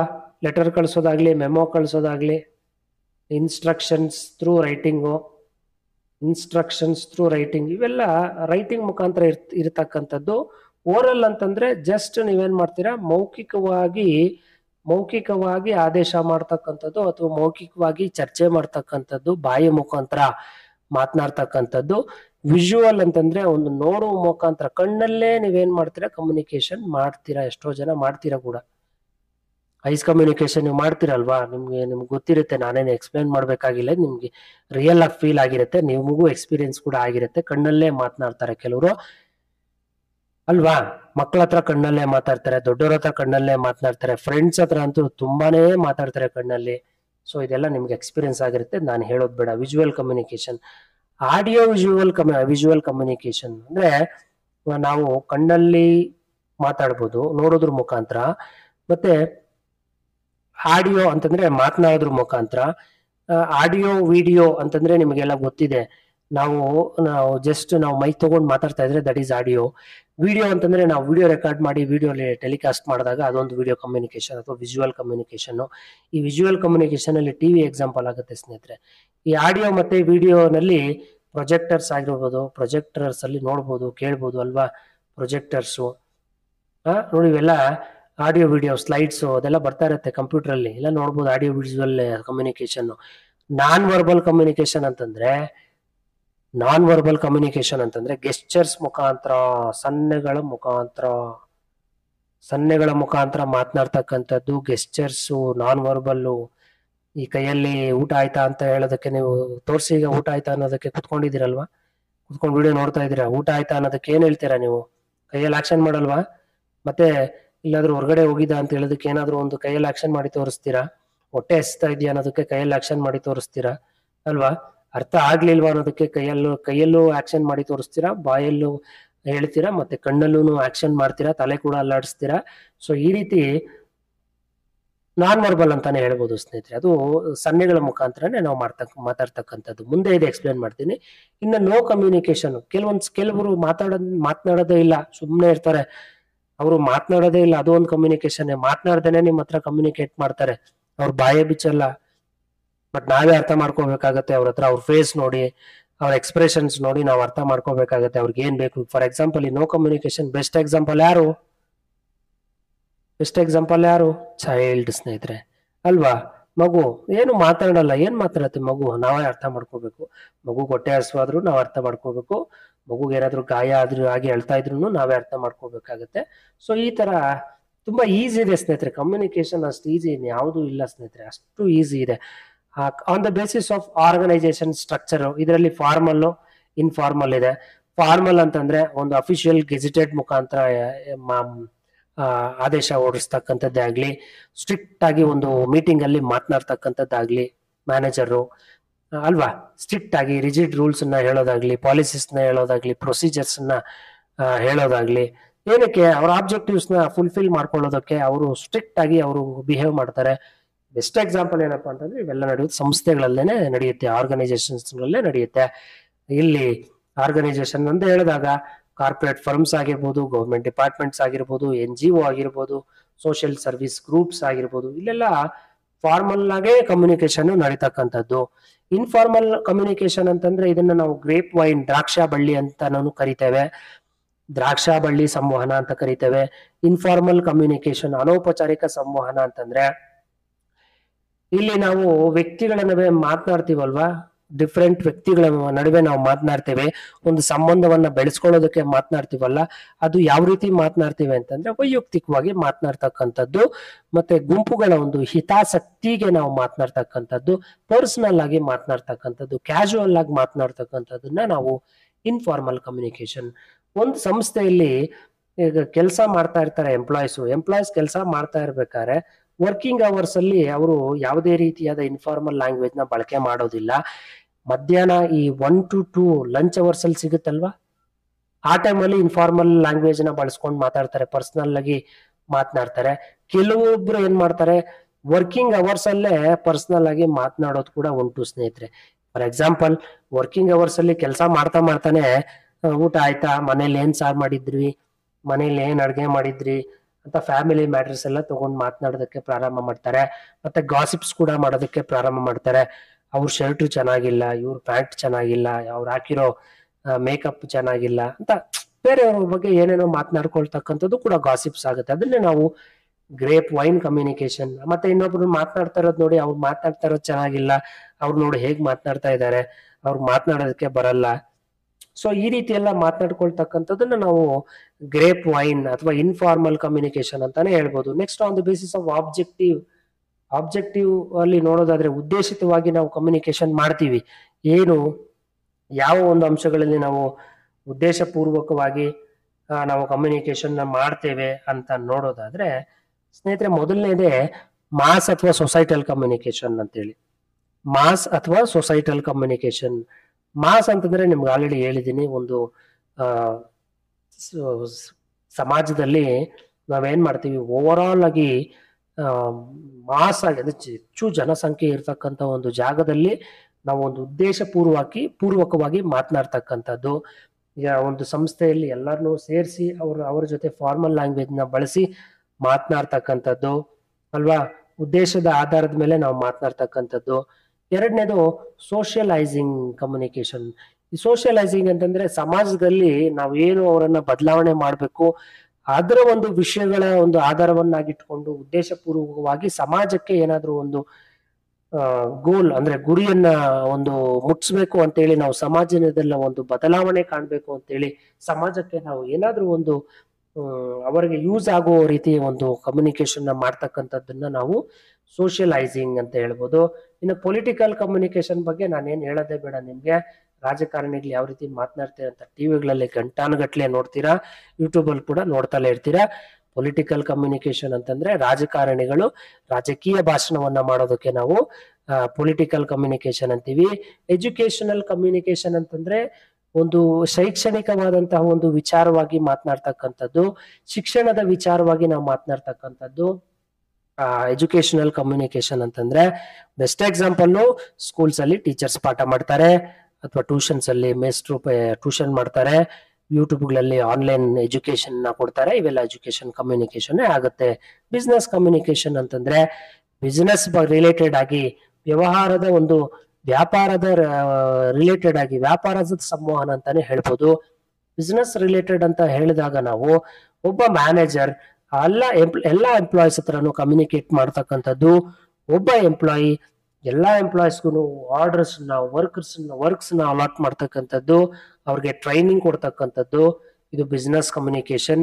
ಒಂದು ಯೂಟ್ಯೂಬ್ ಚಾನಲ್ ಅಲ್ಲಿ ನಿಮ್ಮ ಬಿಸ್ನೆಸ್ ಬಗ್ಗೆ ಯಾವ ರೀತಿ ಇಂಪ್ರೂವ್ ಮಾಡ್ಕೋಬೇಕು ನೀವು ಅಂತ ಹೇಳ್ತಕ್ಕಂಥ ಒಬ್ಬ ಯೂಟ್ಯೂಬರ್ ಕೂಡ ಬಿಸ್ನೆಸ್ ಕಮ್ಯುನಿಕೇಶನ್ ಎಕ್ಸಾಂಪಲ್ ಆಗ್ತಾರೆ. ಎಂಟರ್ಟೈನ್ಮೆಂಟ್ ಕಮ್ಯುನಿಕೇಶನ್ ಅಂತಂದ್ರೆ ಎಂಟರ್ಟೈನ್ಮೆಂಟ್ ಕಮ್ಯುನಿಕೇಶನ್ಸ್ ಯಾವ್ಯಾವು? ಈಗ ಸಾಂಗ್ಸ್ ಪ್ಲೇ ಮಾಡ್ತೀರಾ, ಫಿಲ್ಮ್ಸ್ ನೋಡ್ತೀರಾ, ಡ್ರಾಮಾಸ್ ನೋಡ್ತೀರಾ, ಸೀರಿಯಲ್ಸ್ ನೋಡ್ತೀರಾ, ಮತ್ತೆ ಮಕ್ಕಳು ಪೋಗೋ ಚಾನಲ್ ಕೂಡ ನೋಡ್ತಾರೆ. ಇದು ಎಂಟರ್ಟೈನ್ಮೆಂಟ್ ಕಮ್ಯುನಿಕೇಶನ್ ಅಲ್ವಾ? ಸೊ ನಮಗೆ ನಗಿಸ್ತಕ್ಕಂಥ ಅಂದ್ರೆ ಎಂಟರ್ಟೈನ್ಮೆಂಟ್ ಕಾಮಿಡಿ ಪ್ರೋಗ್ರಾಮ್ಸು. ಈಗ ಮನೆಯಲ್ಲಿ ನೀವು ಕುತ್ಕೊಂಡು ಕಾಮಿಡಿ ಪ್ರೋಗ್ರಾಮ್ಸ್ ನೋಡ್ತೀರಾ, ಲೈವ್ ಪ್ರೋಗ್ರಾಮ್ಸ್, ಕಾಮಿಡಿ ಪ್ರೋಗ್ರಾಮ್ಸು, ಅಥವಾ ಒಬ್ಬ ಜೋಕರು ಯಾವ್ದಾದ್ರು ಒಂದು ಸಮ್ಮೇಳನದಲ್ಲಿ ಜೋಕ್ ಮಾಡ್ತಕ್ಕಂಥದ್ದು, ಜೋಕರ್ ಒಂದು ಪ್ರೋಗ್ರಾಮ್ ಕೊಡ್ತಕ್ಕಂಥದ್ದು, ಅಥವಾ ಈ ಕಾಮಿಡಿ ಕಿಲಾಡಿಗಳು ಅಂತ ನೋಡಿರ್ತೀರಾ, ಅದೊಂದು ಪ್ರೋಗ್ರಾಮ್. ಇವೆಲ್ಲ ಕಾಮಿಡಿ ಮಾಡ್ತಕ್ಕಂಥ ಒಂದು ಎಂಟರ್ಟೈನ್ಮೆಂಟ್ ಕೊಡ್ತಕ್ಕಂಥ ಕಮ್ಯುನಿಕೇಶನ್, ಇನ್ನೊಬ್ಬರನ್ನ ನಗಿಸುವಂತಹ ಒಂದು ಕಮ್ಯುನಿಕೇಶನ್, ಇದು ಸಂವಹನ ಏನಾ. News and views communication. News and views, ನೀವು ಡೈಲಿ ಟಿವಿನೇ ನೋಡ್ತಾ ಇರ್ತೀರಾ ಅಲ್ವಾ? ಸುವರ್ಣ ಚಾನಲ್ ನೋಡ್ತೀರಾ ಅಲ್ವಾ? ಬೇರೆ ಎಷ್ಟೋ ಚಾನಲ್, TV5, TV9, ಏನೇನೋ ನ್ಯೂಸ್ ಚಾನಲ್ಗಳಿದೆ, ಪಬ್ಲಿಕ್ ಟಿವಿ ಅಲ್ವಾ, ಸುವರ್ಣ ನ್ಯೂಸ್ ಚಾನಲ್, ಇವೆಲ್ಲ ಕೂಡ ನ್ಯೂಸ್ ಅಂಡ್ ವ್ಯೂಸ್ ಕಮ್ಯುನಿಕೇಶನ್. ನಿಮಗೆ ಮಾಹಿತಿಯನ್ನ ಕೊಡ್ತಕ್ಕಂಥ ಚಾನಲ್ಗಳಿವೆಲ್ಲ ಕಮ್ಯುನಿಕೇಶನ್ಸು. ಸಾಮಾನ್ಯ ಮಾಹಿತಿಯನ್ನ ಕೊಡ್ತಕ್ಕಂಥದ್ದು, ಸಾಮಾನ್ಯ ಮಾಹಿತಿ, ಜಗತ್ತಿನಲ್ಲಿ ಏನೇನ್ ನಡೀತಾ ಇದೆ ಆ ಎಲ್ಲಾ ಆಗು ಹೋಗುಗಳ ಬಗ್ಗೆ ನಿಮಗೆ ಮಾಹಿತಿಯನ್ನು ಅಪ್ ಟು ಡೇಟ್ಸ್ ನ ಕೊಡ್ತಕ್ಕಂಥ ಕಮ್ಯುನಿಕೇಶನ್. ಇವೆಲ್ಲ ಒಂದು ಎಕ್ಸಾಂಪಲ್ ಅಲ್ಲಿ ಬರುತ್ತೆ. City information communication.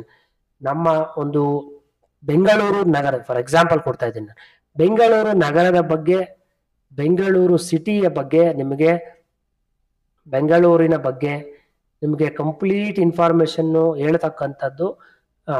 For example city ಅಂತ ಹೇಳಿದ್ರೆ ಸಿಟಿ ಇನ್ಫಾರ್ಮೇಶನ್ಸ್ ಕೊಡೋದು. ಸಿಟಿಯಲ್ಲಿ ಏನ್ ನಡೀತಾ ಇದೆ ಪ್ರೆಸೆಂಟು, ಸಿಟಿಯಲ್ಲಿ ಏನೇನಿದೆ, ಏನೇನು ಆಗಿದೆ, ಏನೇನು ನಡೆದಿದೆ, ಇವತ್ತೇನು ನಡೀತಾ ಇದೆ, ಇವತ್ತಿನ ಅಪ್ಡೇಟ್ ಏನು, ಸೊ ಫ್ಯೂಚರ್ನ ಅಪ್ಡೇಟ್ಸ್ ಏನು, ಇವೆಲ್ಲ ಸಿಟಿ ಇನ್ಫಾರ್ಮೇಶನ್ ಕಮ್ಯುನಿಕೇಶನ್ ಆಗುತ್ತೆ. ಇನ್ನು ಡೇಟಾ ಕಲೆಕ್ಷನ್ ಕಮ್ಯುನಿಕೇಶನ್. ನಾವು ಒಂದು ಕಮ್ಯುನಿಕೇಶನ್ ಮಾಡಬೇಕು ಅಂತಂದ್ರೆ, ಉದ್ದೇಶಪೂರ್ವಕವಾದ ಒಂದು ಕಮ್ಯುನಿಕೇಶನ್ ಮಾಡಬೇಕು ಅಂತಂದ್ರೆ, ನಮಗೆ ಡೇಟಾ ಇಲ್ಲದೆ ಯಾವುದೇ ರೀತಿಯಾದ ನಾವು ಉದ್ದೇಶಪೂರ್ವಕವಾದ ಒಂದು ಸಂವಹನ ಮಾಡೋದಕ್ಕಾಗೋದಿಲ್ಲ. ಡೇಟಾವನ್ನ ಕಲೆಕ್ಟ್ ಮಾಡಿ ಇಟ್ಕೊಂಡಿರ್ಬೇಕು. ಆ ಡೇಟಾ ರಿಲೇಟೆಡ್ ಆಗಿ ನಾವು ವರ್ಕ್ ಮಾಡಬೇಕಾಗತ್ತೆ. That is very very important. ಇದನ್ನೇ ನಾವು ಡೇಟಾ ಕಲೆಕ್ಷನ್ ಕಮ್ಯುನಿಕೇಶನ್ ಅಂತಾನೆ ಹೇಳ್ಬೋದು ಸ್ನೇಹಿತರೆ. ಇನ್ನು next, on the basis of environment of the firm. ಸಂಸ್ಥೆಯ ಪರಿಸರದ ಆಧಾರದ ಮೇಲೆ ನಾವು ಹೇಳ್ಬೋದು. ಸಂಸ್ಥೆಯ ಪರಿಸರದ ಆಧಾರದ ಮೇಲೆ ಅಂತ ಹೇಳಿದ್ರೆ ಎಕ್ಸ್ಟರ್ನಲ್, ಇಂಟರ್ನಲ್ ತುಂಬಾ ಈಸಿ ಸ್ನೇಹಿತರೆ. ಔಟ್ಸೈಡು, ಇದು ಇನ್ಸೈಡ್, ಅಷ್ಟೇ ನೋಡ್ಕೋಬೇಕು ನೀವು. ಬೇರೆ ಜಾಸ್ತಿ ಕಲ್ತ್ಕೊಳ್ಳೋದು ಬೇಡ, ತಲೆ ಕೆಡ್ಸ್ಕೋಬೇಡಿ. ಎಕ್ಸ್ಟರ್ನಲ್ ಕಮ್ಯುನಿಕೇಶನ್ ಅಂದ್ರೆ the communication which between which between operates that outside the organisation. ಸಂಸ್ಥೆ ಹೊರಗಡೆ ಇರ್ತಕ್ಕಂಥ ಅವ್ರ ಜೊತೆ ನಾವು ಚರ್ಚೆ ಮಾಡ್ತಕ್ಕಂಥದ್ದು, ಸಂವಹನ ಮಾಡ್ತಕ್ಕಂಥದ್ದು. ಸಂಸ್ಥೆ ಹೊರಗಡೆ ಇರ್ತಕ್ಕಂಥವ್ರು ಕಸ್ಟಮರ್ಸ್ ಆಗಿರ್ಬೋದು, ಗವರ್ನಮೆಂಟ್ ಆಗಿರ್ಬೋದು, ಬ್ಯಾಂಕರ್ಸ್ ಆಗಿರ್ಬೋದು, ಇನ್ವೆಸ್ಟರ್ಸ್ ಆಗಿರ್ಬೋದು, ಮತ್ತೆ ಇನ್ನಿತರ ವ್ಯಕ್ತಿಗಳು ಅಥವಾ ಹೊರಗಡೆ ಇರ್ತಕ್ಕಂಥ ಒಂದು ವ್ಯಕ್ತಿಗಳ ಜೊತೆ ನಾವು ಮಾತನಾಡ್ತಕ್ಕಂಥ ಒಂದು ಕಮ್ಯುನಿಕೇಶನ್ನೇ ಎಕ್ಸ್ಟರ್ನಲ್ ಕಮ್ಯುನಿಕೇಶನ್. ಇಂಟರ್ನಲ್ ಕಮ್ಯುನಿಕೇಶನ್ ಅಂತಂದ್ರೆ it's integrated part of the organisation. ಸಂಸ್ಥೆ ಒಳಗಡೆನೆ ನಾವು ಚರ್ಚೆ ಮಾಡ್ತಕ್ಕಂಥದ್ದು, ಕಮ್ಯುನಿಕೇಟ್ ಮಾಡ್ತಕ್ಕಂಥದ್ದು. ಯಾರ ಹತ್ರ ಮಾತನಾಡ್ತೀವಿ? ಎಂಪ್ಲಾಯೀಸ್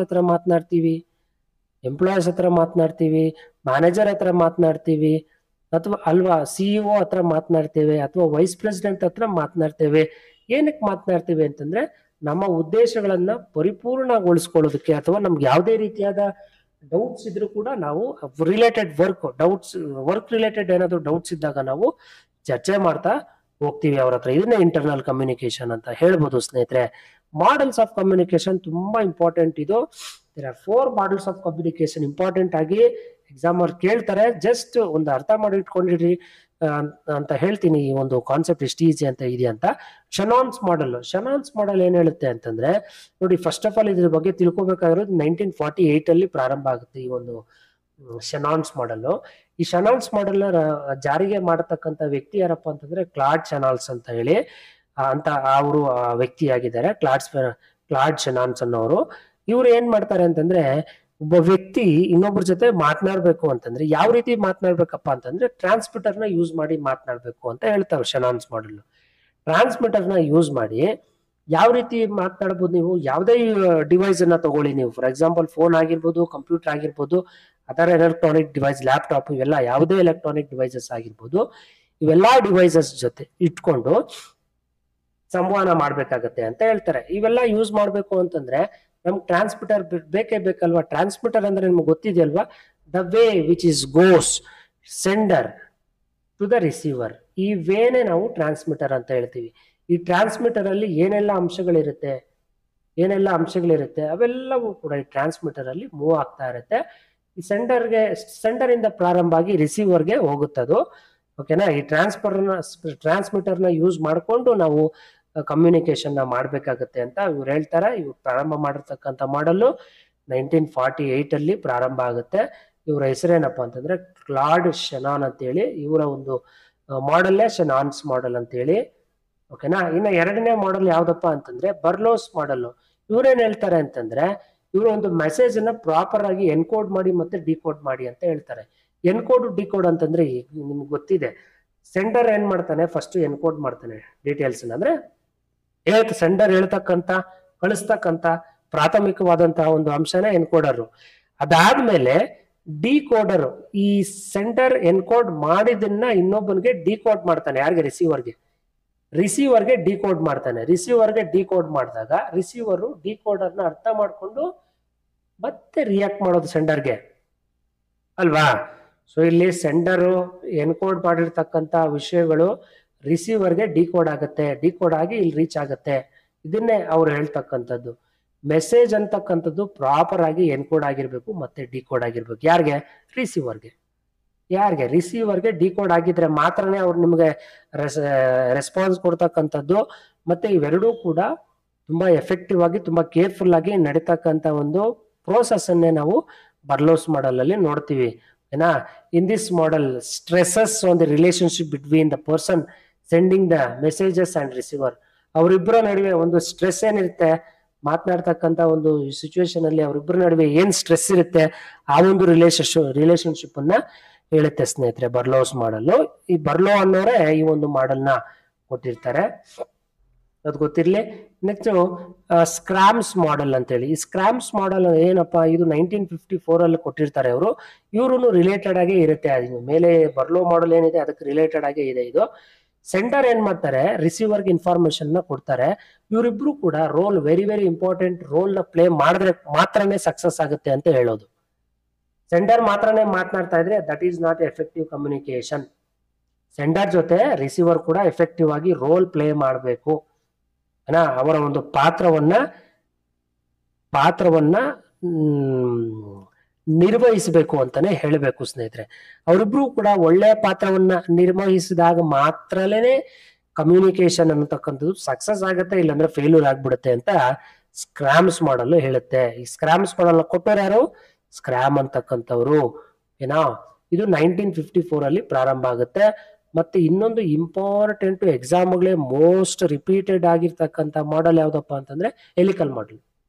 ಈ ಹೆಲಿಕಲ್ ಮಾಡೆಲ್ ಅಂತಂದ್ರೆ ಏನು ಅಂತ ನೋಡೋಣ. ನಿಮ್ಗೆ ಡಯಾಗ್ರಾಮ್ ಸಮೇತ ಇದೆ, ಇಂಪಾರ್ಟೆಂಟ್, ಅದಕ್ಕೆ ಡಯಾಗ್ರಾಮ್ ಸಮೇತ ಎಕ್ಸ್ಪ್ಲೈನ್ ಮಾಡ್ತೀನಿ ನೆಕ್ಸ್ಟ್ ಸ್ಲೈಡ್ ಅಲ್ಲಿ. ಬಟ್ ಈಗ ಸ್ವಲ್ಪ ಇಂಟ್ರೊಡಕ್ಷನ್ ನೋಡೋಣ.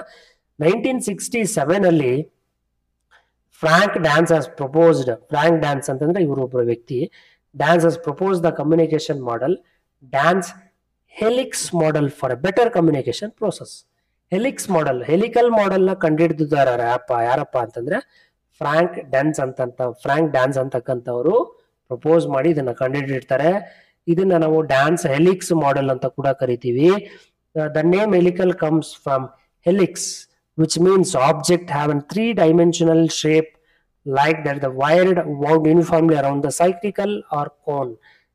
cyclical ಅಲ್ಲ, ಸಿಲಿಂಡರ್ ಆರ್ ಕೋನ್. ಅಂದ್ರೆ ಈ ಒಂದು ಮಾಡಲ್ ಸಿಲಿಂಡರ್ ಮಾಡೆಲ್ ಅಂತ ಕೂಡ ಹೇಳ್ತೀವಿ, ಅಥವಾ ಕೋನ್ ಮಾಡೆಲ್ ಅಂತ ಕೂಡ ಹೇಳ್ತೀವಿ ಸ್ನೇಹಿತರೆ. ಏನು ಎಕ್ಸಾಮ್ ಅಲ್ಲಿ ಕೇಳ್ಬೋದು, ಸಿಲಿಂಡರ್ ಮಾಡೆಲ್ ಯಾವುದು ಅಂತ, ಅಥವಾ ಕೋನ್ ಮಾಡೆಲ್ ಯಾವುದು ಅಂತಾನು ಕೇಳ್ಬೋದು ಸ್ನೇಹಿತರೆ.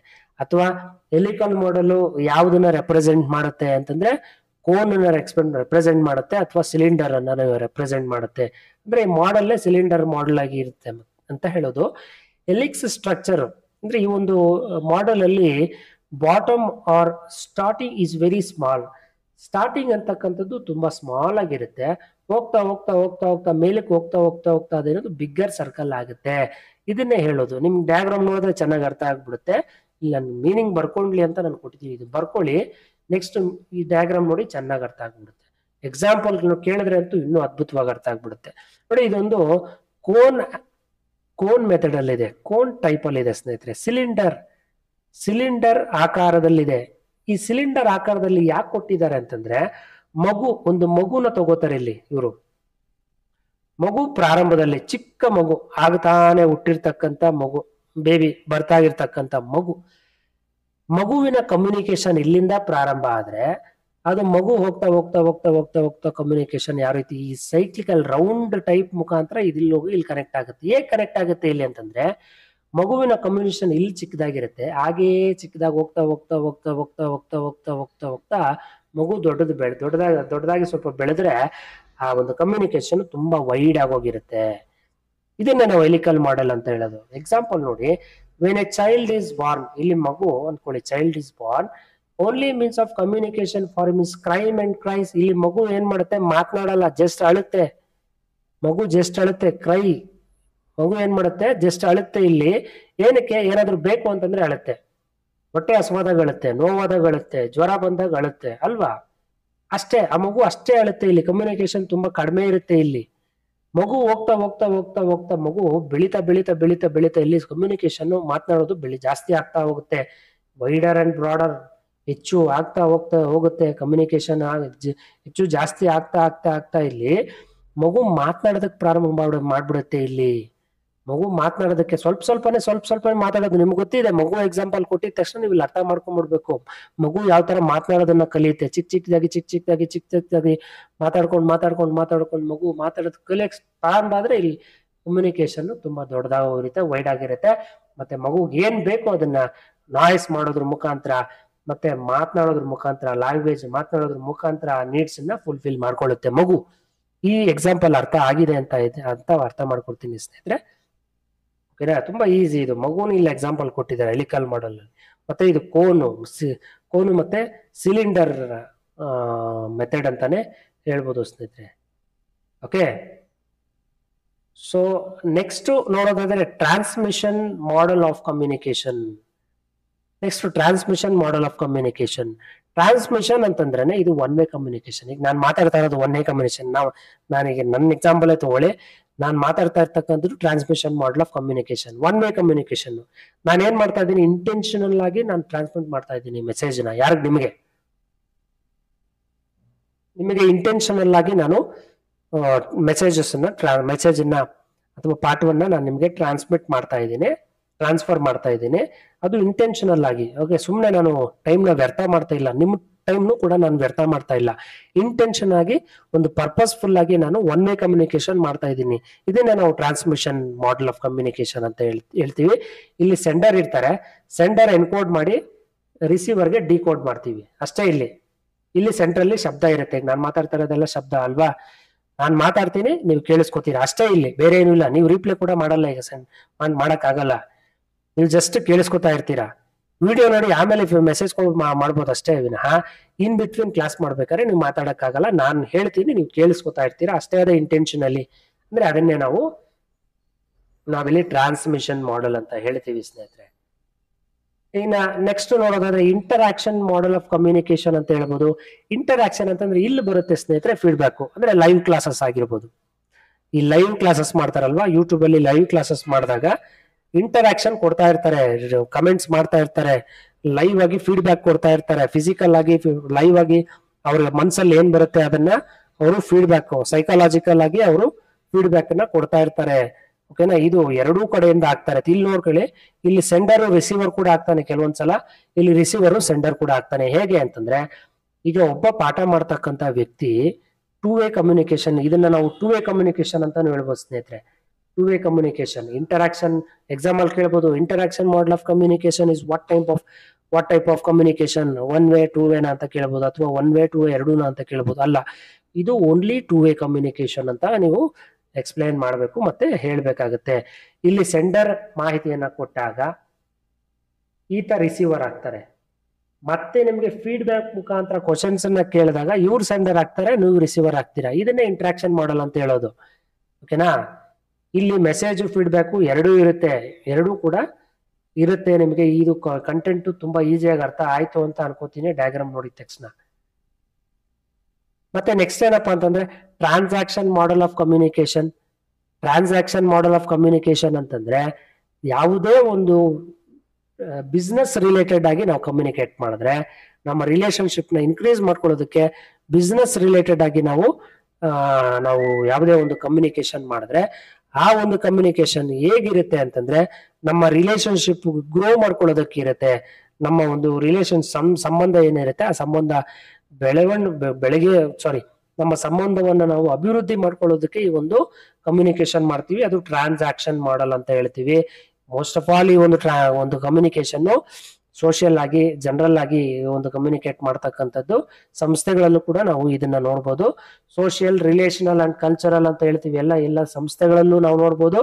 ಜನರಲ್ ಆಗಿ ಕೂಡ ನಾವು ಹೊರಗಡೆ ಸಮಾಜದಲ್ಲಿ ಕೂಡ ನಾವು ಮಾತಾಡಬಹುದು. ನಾವು ಮಾತನಾಡ್ತಕ್ಕಂಥ ಒಂದು ವಿಷಯ ಇಲ್ಲಿ ಸಂಬಂಧಗಳನ್ನ ಅಭಿವೃದ್ಧಿ ಪಡಿಸ್ಕೊಳ್ಳೋದಕ್ಕೆ ಮಾತ್ರನೇ ನಾವು ಮಾತನಾಡ್ತೀವಿ. ನೋಡಿ, ಇಲ್ಲಿ ಸೆಂಡರ್ ಇರ್ತಾರೆ, ಇಲ್ಲಿ ರಿಸೀವರ್ ಇರ್ತಾರೆ, ಇವರಿಬ್ಬರು ನಾವು ಕಮ್ಯುನಿಕೇಟರ್ ಅಂತ ಹೇಳ್ಬೋದು. ಇವರಿಬ್ರು ಮತ್ತೆ ರೆಸ್ಪಾನ್ಸ್ ಮಾಡ್ತಾರೆ. ಏನಕ್ಕೆ ಮಾಡ್ತಾರೆ ರೆಸ್ಪಾನ್ಸು, ಏನಕ್ಕಿಬ್ರು ಮಾತಾಡ್ತಾರೆ ಅಂತಂದ್ರೆ ಅವರ ಸಂಬಂಧವನ್ನ ಕ್ರಿಯೇಟ್ ಮಾಡ್ಕೊಳ್ಳೋದಕ್ಕೆ, ಅವರು ಮಾತನಾಡ್ತಕ್ಕಂಥದ್ದು. ಸಂಬಂಧ ಜಾಸ್ತಿ ಆಗ್ಬೇಕು ಅಂತಂದ್ರೆ ಇಬ್ರು ಮಾತನಾಡ್ಬೇಕಲ್ವಾ. ಸೊ ಅದಕ್ಕೆ ಇಲ್ಲಿ ಟ್ರಾನ್ಸಾಕ್ಷನ್ ಮಾಡೆಲ್ ಅಂತಂದ್ರೆ to increase the relationship between the two persons ಅಂತಾನೆ ಹೇಳ್ಬೋದು ಸ್ನೇಹಿತರೆ. ಓಕೆ, ನೆಕ್ಸ್ಟ್ ಎಫೆಕ್ಟಿವ್ ಕಮ್ಯುನಿಕೇಶನ್ ಅಂತಂದ್ರೆ ಏನು? Effective communication is one of the very very important communication. ಈ ಎಫೆಕ್ಟಿವ್ ಕಮ್ಯುನಿಕೇಶನ್ ಅಲ್ಲಿ ಆಲ್ ದ ಪಾರ್ಟೀಸ್ ತುಂಬಾ ಎಫೆಕ್ಟಿವ್ ಆಗಿ, ಅಂದ್ರೆ ಸೆಂಡರು ತುಂಬಾ ಕೇರ್ಫುಲ್ ಆಗಿರ್ಬೇಕು, ರಿಸೀವರ್ ತುಂಬಾ ಕೇರ್ಫುಲ್ ಆಗಿರ್ಬೇಕು. ಇಬ್ರು ಕೂಡ ಕೇರ್ಫುಲ್ ಆಗಿ ಲಿಸನ್ ಅಂದ್ರೆ ಕೇಳ್ಬೇಕು. ಇಬ್ರು ಕೂಡ ಕೇರ್ಫುಲ್ ಆಗಿ ಕೇಳ್ತಾ ಇದ್ರೆ ಅದು ಒಂದು ಎಫೆಕ್ಟಿವ್ ಕಮ್ಯುನಿಕೇಶನ್ ಆಗುತ್ತೆ ಸ್ನೇಹಿತರೆ. ಒಂದು ಮೀನಿಂಗ್ಫುಲ್ ಆಗಿರ್ತಕ್ಕಂಥ ಒಂದು ಕಮ್ಯುನಿಕೇಶನ್ ಎಫೆಕ್ಟಿವ್ ಕಮ್ಯುನಿಕೇಶನ್. ಈ ಎಫೆಕ್ಟಿವ್ ಕಮ್ಯುನಿಕೇಶನ್ ಮೀನಿಂಗ್ಫುಲ್ ಆಗ್ಬೇಕು ಅಂತಂದ್ರೆ ಏನು, ಅದಕ್ಕೆ ಕಾರಣ ಏನು, ಅದಕ್ಕೊಂದು ಕೆಲವು ಗುಣಲಕ್ಷಣಗಳಿದಾವೆ, ಅದನ್ನ ನೋಡ್ಕೊಂಡು ಬರೋಣ. ಯಾವುದೇ ಒಂದು ಕಮ್ಯುನಿಕೇಶನ್ ಅಲ್ಲಿ ನಾವು ಕೊಡ್ತಕ್ಕಂಥ ಮೆಸೇಜ್ ಕಂಪ್ಲೀಟ್ ಆಗಿರ್ಬೇಕು, ಪರಿಪೂರ್ಣವಾಗಿ ಪರಿಪೂರ್ಣವಾಗಿ ಅರ್ಥ ಆಗುವ ರೀತಿ ಇರಬೇಕು. ಅದನ್ನೇ ಇಲ್ಲಿ ಕಂಪ್ಲೀಟ್ನೆಸ್ ಅಂತ ಹೇಳೋದು. ಕಂಪ್ಲೀಟ್ನೆಸ್ ಅಂತಂದ್ರೇನೆ ನಾವು ಮಾತನಾಡ್ತಕ್ಕಂಥ ಭಾಷೆಯಲ್ಲಿ ಸಂಪೂರ್ಣತೆ ಇರಬೇಕು, ನಾವು ನೀಡ್ತಕ್ಕಂಥ ಮಾಹಿತಿಯಲ್ಲಿ ಸಂಪೂರ್ಣತೆ ಇರಬೇಕು. ಒಂದು ನಿಮಿಷ ಸ್ನೇಹಿತರೆ, ಒಂದು ನಿಮಿಷ ಆಗಿರಿ.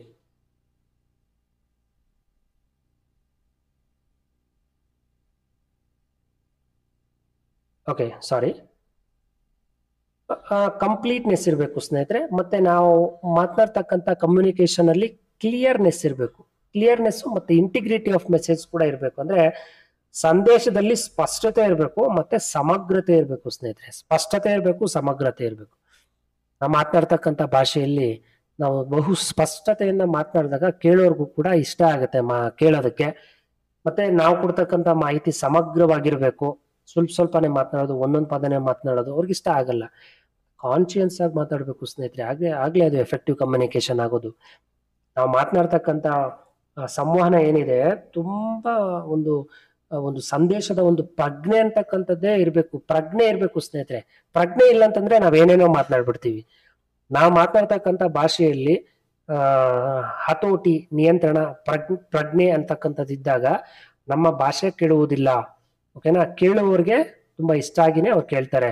ಮತ್ತೆ ಕನ್ಸಿಡರ್ ಮಾಡ್ಬೇಕು. ನೀವು ಕೇಳ್ತಕ್ಕಂಥ ಇರೋ ವ್ಯಕ್ತಿಗಳನ್ನ, ಅಂದ್ರೆ ರೆಸಿಪಿಯೆಂಟ್ ಯಾರಿರ್ತಾರೆ ಅವ್ರನ್ನ ನೀವು ಗಣನೆಗೆ ತಗೋಬೇಕು, ಪರಿಗಣನೆ ಮಾಡ್ಬೇಕು ನೀವು. ಓಕೆನಾ? ಪರಿಗಣನೆ ಮಾಡಿದಾಗ ಅವರು ಇಷ್ಟವಾಗಿ ಕೇಳ್ತಾರೆ, ಇಲ್ಲಾಂದ್ರೆ ಅವ್ರು ಇಷ್ಟವಾಗಿ ಕೇಳೋದಿಲ್ಲ. ಕೇಳುಗರಿಗೆ ನೀವು ರೆಸ್ಪೆಕ್ಟ್ ಕೊಡ್ಬೇಕು, ಅವ್ರನ್ನ ಪರಿಗಣನೆ ಮಾಡ್ಬೇಕು, ಕನ್ಸಿಡರ್ ಮಾಡ್ಕೋಬೇಕು ಅವ್ರನ್ನ. ಅವ್ರಿಗೆ ಒಂದು ಆಸ್ಪದ ಕೊಡ್ಬೇಕು, ಅವ್ರು ಕೇಳ್ತಕ್ಕಂಥ ಡೌಟ್ಸ್ ನ ಸಾಲ್ವ್ ಮಾಡ್ತಕ್ಕಂಥದ್ದು.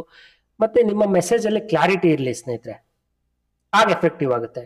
ಕ್ಲಾರಿಟಿ ಇದ್ದಾಗ ಎಫೆಕ್ಟಿವ್ ಆಗಿ ನೀವು ಯಾವುದೋ ಒಂದು ಕಮ್ಯುನಿಕೇಶನ್ ನ ಕಂಪ್ಲೀಟ್ ಮಾಡ್ಬೋದು. ನಿಮ್ಮ ಮೆಸೇಜ್ ಅಲ್ಲಿ ಕ್ಲಾರಿಟಿನೇ ಇಲ್ಲ, ನೀವು ಹೇಳ್ತಾ ಇರೋದು ಅವ್ರಿಗೆ ಅರ್ಥನೇ ಆಗಲ್ಲ, ಅವ್ರು ಹೇಗೆ ಅರ್ಥ ಮಾಡ್ಕೋತಾರೆ? Clarity is very very important. ಅಂದ್ರೆ ಸಂದೇಶದ ಸ್ಪಷ್ಟತೆ ಇರಬೇಕು ಅಂತೇಳಿ. ನೆಕ್ಸ್ಟ್ ಕರ್ಟೆಸಿ ಟು ಬಿ ಮೇಂಟೈನ್ಡ್, ಅಂದ್ರೆ ನಿರ್ವಹಣೆ ಎಂದು ಸೌಜನ್ಯವಾಗಿ ನೀವು ನಿರ್ವಹಣೆ ಮಾಡಬೇಕು ಸ್ನೇಹಿತರೆ. ಸೌಜನ್ಯವಾಗಿ ಬೇರೆಯವ್ರ ಹತ್ರ ನೀವು ಮಾತನಾಡ್ತೀರಲ್ವಾ, ಆ ಮಾತು ಸೌಜನ್ಯವಾಗಿರ್ಬೇಕು, ರೆಸ್ಪೆಕ್ಟ್ಫುಲ್ ಆಗಿರ್ಬೇಕು. ನೀವು ಮಾತನಾಡ್ತಾ ಇದ್ರೆ ಅವ್ರು ಕೇಳ್ಬೇಕು. ನೀವು ಮಾತನಾಡಿದ ತಕ್ಷಣ ಅವ್ರಿಗೆ ಬೋರ್ ಆಗ್ಬಾರ್ದು, ಬೇಜಾರಾಗ್ಬಾರ್ದು. ಅವ್ರ ಹತ್ರ ನೀವು ಸೌಜನ್ಯದಿಂದ ವರ್ತನೆ ಮಾಡಬೇಕು. ಅದು ಎಫೆಕ್ಟಿವ್ ಕಮ್ಯುನಿಕೇಶನ್ ಒಂದು ಪಾಯಿಂಟ್ ಆಗುತ್ತೆ. Correctness is very very important. ನೀವು ಹೇಳೋದೆಲ್ಲ ಸತ್ಯನೇ ಆಗ್ಬೇಕು, ಸುಳ್ಳಾಗ್ಬಾರ್ದು. ಸಿಂಪಲ್, ಅಷ್ಟೇ ಅರ್ಥ ಮಾಡ್ಕೊಳ್ಳಿ. ಸತ್ಯವನ್ನೇ ಹೇಳಬೇಕು, ಸುಳ್ಳು ಹೇಳಬಾರ್ದು ಅನ್ನೋ ಒಂದು ಕಾನ್ಸೆಪ್ಟ್ ಇದು. ಓಕೆನಾ? ನಿಮ್ಮ ಮಾಹಿತಿಯಲ್ಲಿ ಸತ್ಯ ಇರಬೇಕು, ತಪ್ಪುಗಳನ್ನೇ ಹೇಳೋದು, ಬೇರೆಯವ್ರಿಗೆ ಮೋಸ ಮಾಡೋದು ಅವೆಲ್ಲ ಮಾಡಬಾರ್ದು. ನಿಮ್ಮ ಮೆಸೇಜ್ ಅಲ್ಲಿ ಟ್ರೂತ್ ಇರಬೇಕು.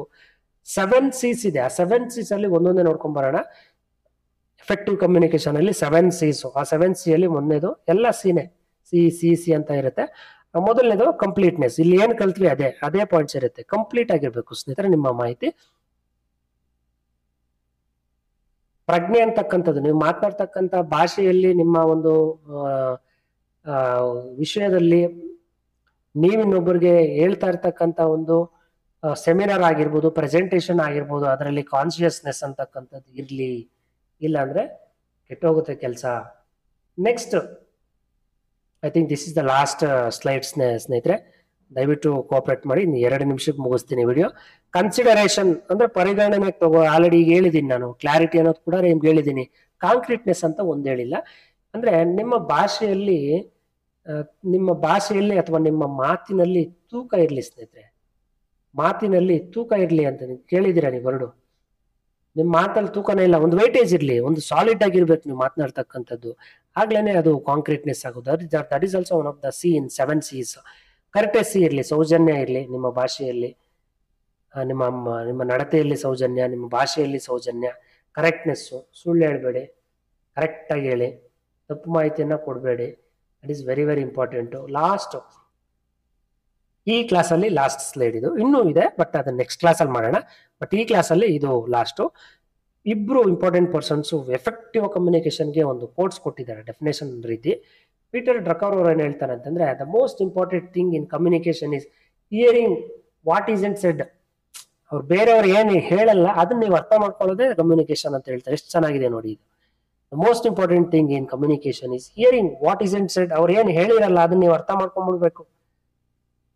ಕೆಲವರು ನೋಡಿ, ಈಗ ಮಕ್ಕಳನ್ನ ಅರ್ಥ ಮಾಡ್ಕೊಳ್ಳೋದು ಯಾರು? ತಾಯಿ. ನೋಡಿ, ಅವರು ಎಫೆಕ್ಟಿವ್ ಮದರ್ ಅಂತಂದ್ರೆ ಅವ್ರಿಗೆ ಅರ್ಥ ಮಾಡ್ಕೊಂಡಾಗ ಅಪ್ಪನಿಗೆ ಗೊತ್ತಾಗೋದಿಲ್ಲ ಮಗು ಏನ್ ಹೇಳ್ತಾ ಇದೆ ಅಂತ. ಅಪ್ಪನಿಗೆ ಗೊತ್ತಾಗಲ್ಲ, ಅಮ್ಮನಿಗೆ ಮಾತ್ರ ಅರ್ಥ ಆಗುತ್ತೆ. ಏನಕ್ಕೆ ಹೇಳಿ? ರಿಲೇಶನ್ಶಿಪ್ ಅಷ್ಟು ಮೇಂಟೈನ್ ಮಾಡಿರ್ತಾರೆ ಅವರು ಮಕ್ಕಳ ಹತ್ರ.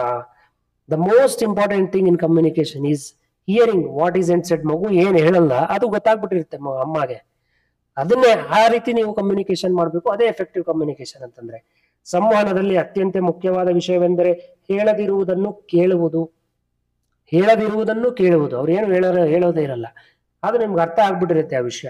ಜಿಮ್ ರೋಹನ್ ಅವರು ಹೇಳ್ತಾರೆ, effective communication is 20% what you know, 80% how you feel about what you know. 20% ನಿಮ್ಗೆ ಗೊತ್ತಿರುತ್ತಲ್ವಾ, ಆ 20% ಗೊತ್ತಿರೋದ್ರ ಬಗ್ಗೆ ಈ 20% ಅಲ್ಲಿ 80% ನೀವು ಯಾವ ತರ ರಿಯಾಕ್ಟ್ ಮಾಡ್ತೀರಾ ಏನ. ಈ 20% ಅಲ್ಲ ಸ್ನೇಹಿತರೆ, ಈಗ ಫಾರ್ ಎಕ್ಸಾಂಪಲ್ 100% ಕಮ್ಯುನಿಕೇಶನ್ ಇದೆ ಅನ್ಕೊಳ್ಳಿ.